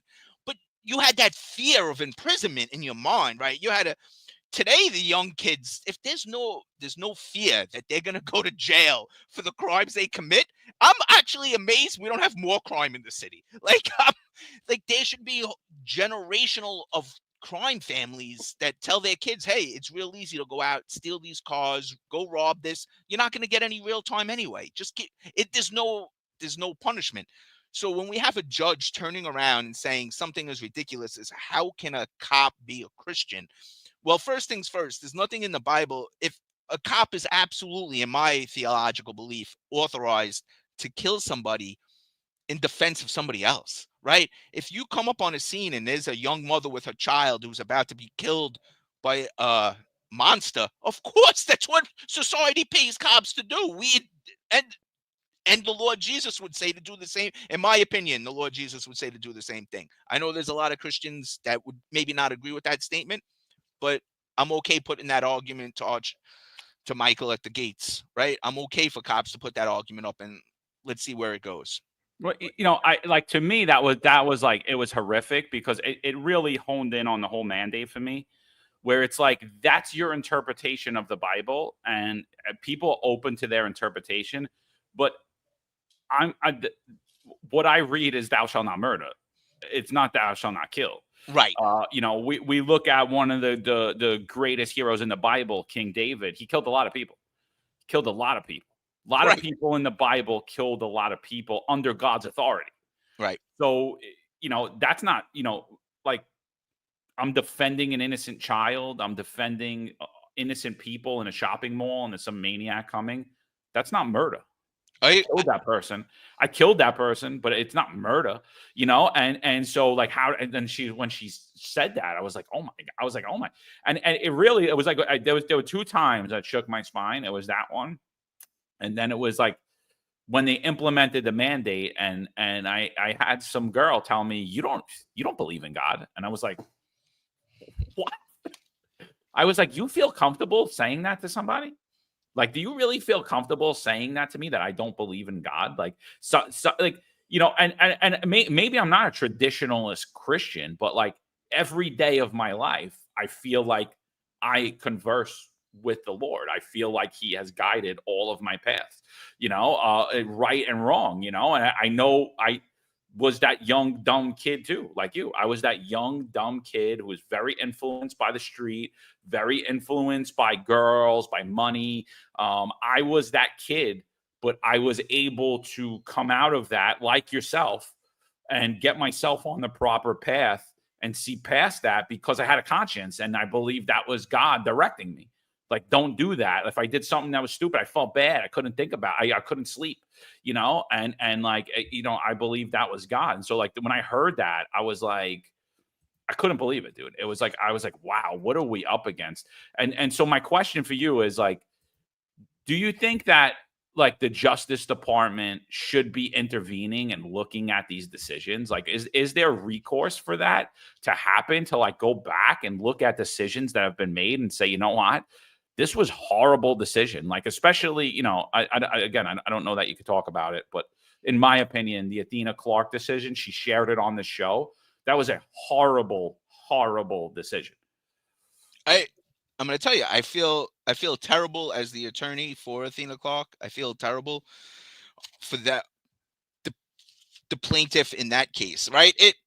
And I feel like I'm getting the butt of these horrible decisions, which pre-COVID, my win rate as an attorney was easily 90%.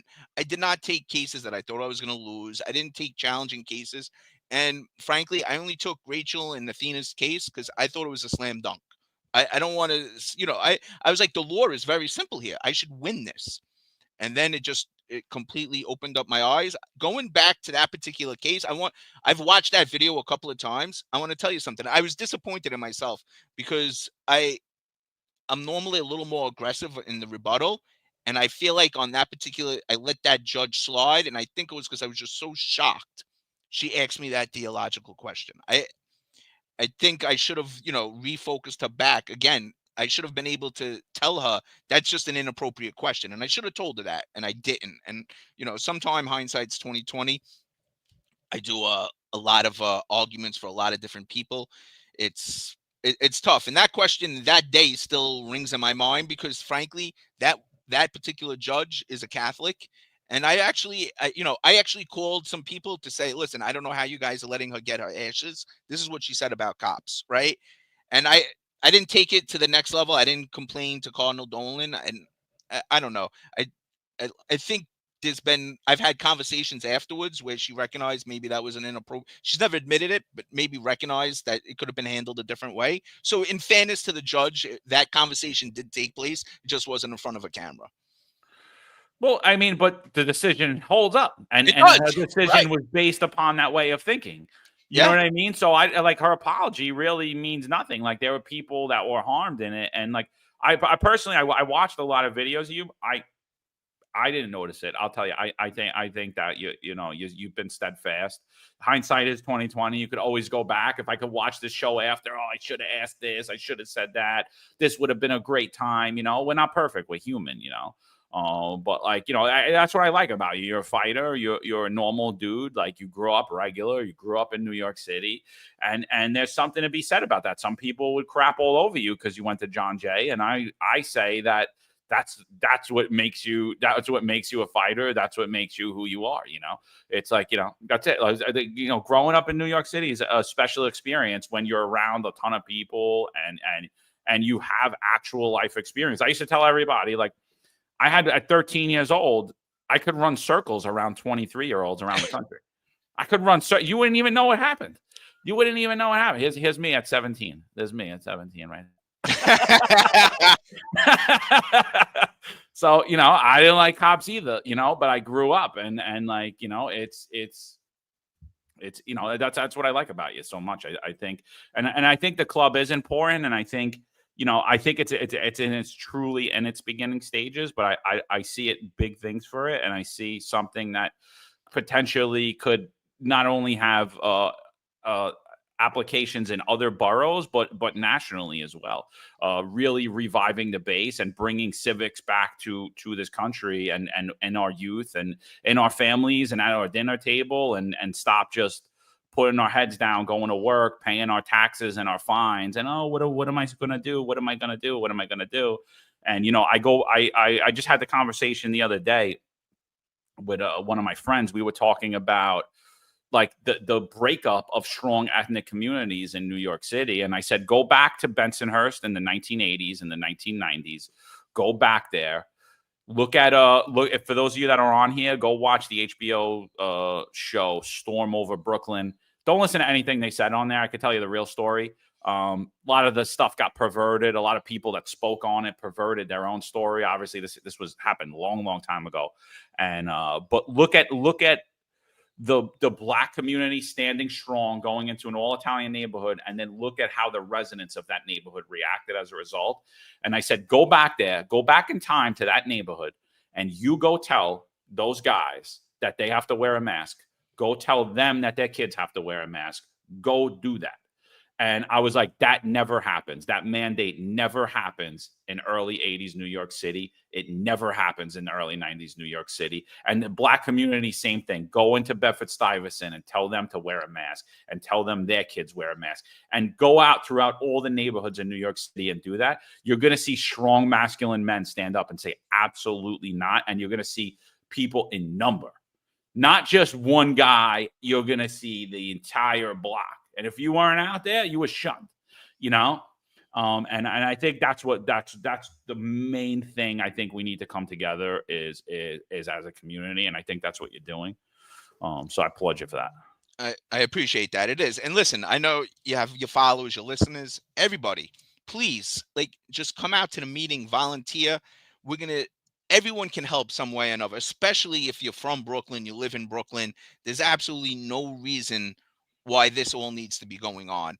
And look, whether you like him or not, when we selected the name, the Donald J. Trump Kings County Republican Club, it was a stand-up moment for all of us to say, this is our president. We all need to get behind the idea that any politician you have that you agree with everything, you're getting sold snake oil. It's that simple. We do not agree with everything, every policy of the Donald J. Trump presidency. We don't.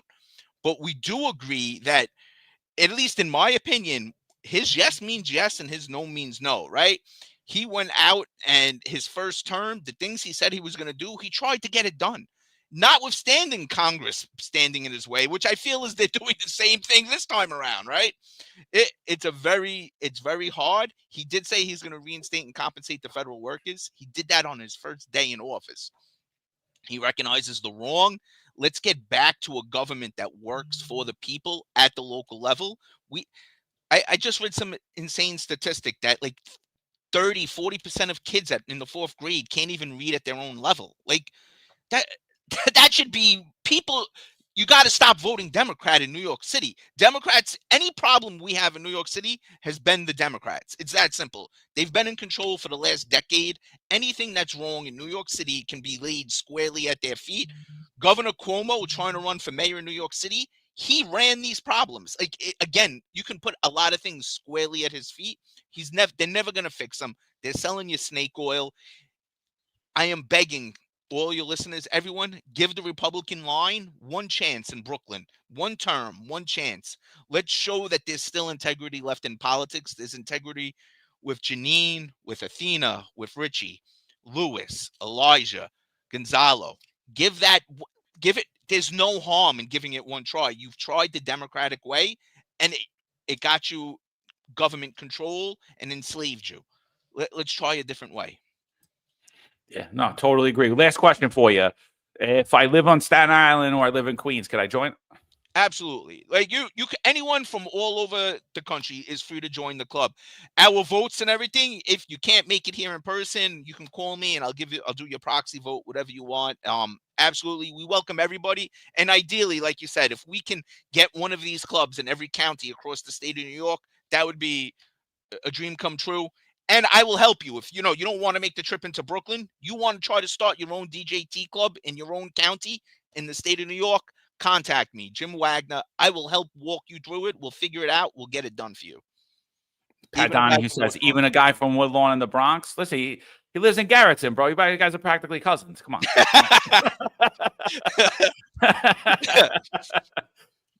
Yeah. No, I love it, dude. I love it. So just one last time, where could we get to the club, and then where could people get to you if they like, and like what type of law? And that's the other thing I want to point out. Like, you traditionally weren't a civil rights attorney prior to this time either. Like what let's get on the club. Like where could people go to do this? And then just about you, like where could we get in contact with you, and like what type of law do you usually practice prior to the world going insane? Sure. So listen, the club again, www.djtnyc.com. You sign up. We have a Twitter, a Facebook. Facebook, we have like 1,500 followers on it. It's DJT Club NYC. The everyone who can share and spread the club and share and spread the Twitter, it all helps. Every single thing helps with that. It would be greatly appreciated. Go follow us. To me personally, as a lawyer, pre-COVID, I worked for a small law firm where we did a lot of privately held corporation disputes. I made a lot of money, and I have a good relationship with my old employer. What happened during COVID, it was, he was forced into a position. I was forced into a position. So we went our separate ways. I opened up my own law firm. I handle every general type of practice that could happen to a family on a working class level, whether you're buying a house, selling a house, mom needs to be in the nursing home, dad needs a will, all that type of transactional work. I get that all done. I do a lot of litigation, in family fighting over property, contesting mom and dad's will, that type of stuff. And then on the civil rights end, I try my best to help all people of all religions, all races that were denied accommodations by their employer that they're legally entitled to. And we get into court, we fight over that. I think there's a lot to be said about the New York City human rights law that's been consolidated when it should be expanded as per the city council, right? It's supposed to be the most liberal law in the land. And instead, what we have is a lot of judges, for the benefit of the government, keep consolidating it. It needs to be expanded as the city council intended. And that's it. If you want to call me, like, you can call my office, 929-477-8889. I'm happy to speak with you about any legal problem you have. If I can't help you, I'll guide you in the right, the right direction. Look, I employ 4 people, including myself. So I have a small little business going on here, and I'm very grateful. And all the business that you guys can refer, anything I can help you with, please call the office. We'll get you set up. Yeah, absolutely. Jimmy, pleasure, bro. Always a pleasure Thank to you so talk much, to you. John.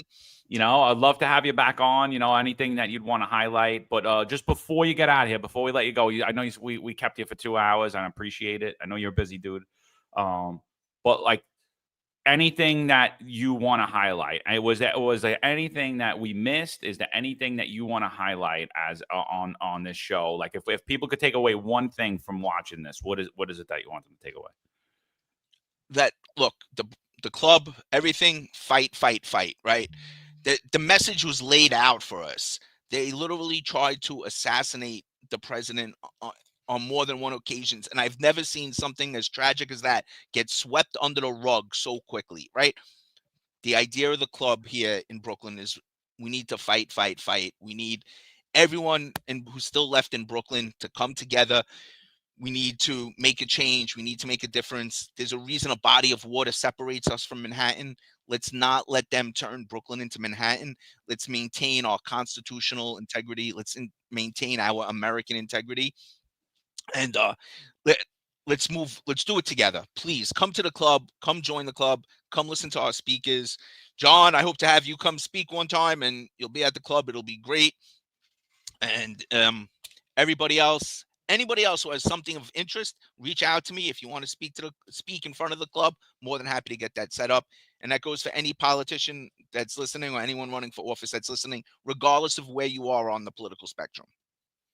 Nah, I love it, brother. All right, yeah, we'll be in touch, ladies and gentlemen. Thanks for joining us this morning. We at 17:05 or 5:05 p.m. we'll have the executive perspective. They're going to be talking about an NYPD inspector who was overriding NYPD psych exams to meet diversity agendas and hiring goals in the NYPD, and why that matters, or if it matters. Do psych exams matter in the NYPD? So that's going to be interesting. I'm definitely going to be tuning in. So I got a lot of things I want to say about it. So we appreciate all you guys for joining us. Definitely check out the DJT Club. Like I said, I'm in Florida and I'm a member. So and I'm proud. I want to stay a member. I like it. I enjoy the content. I hope to see a lot more of it. And we'll talk about that offline. But appreciate all you guys for joining. So that's it. We'll be back at you. Find us Unfiltered. We'll be back at you at 17:05. Law enforcement professionals dedicate their lives to serving and protecting our community. But who's protecting their financial futures? That's where Laidlaw Blue comes in. Our wealth management platform is specifically designed for the law enforcement community. Laidlaw Blue is a division within Laidlaw Wealth Management, run by retired New York City detective John McDermott. His status as a retired detective uniquely positions him to establish a deep connection between Laidlaw Blue and the law enforcement community.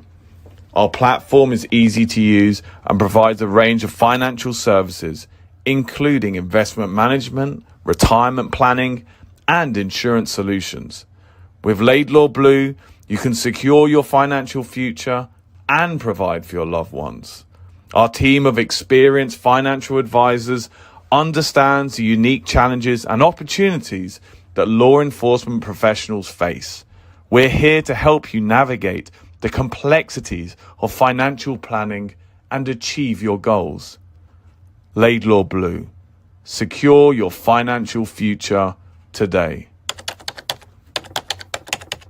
Book a meeting using the QR code displayed or call us directly on 888-901 Blue. That's 888-901 Blue.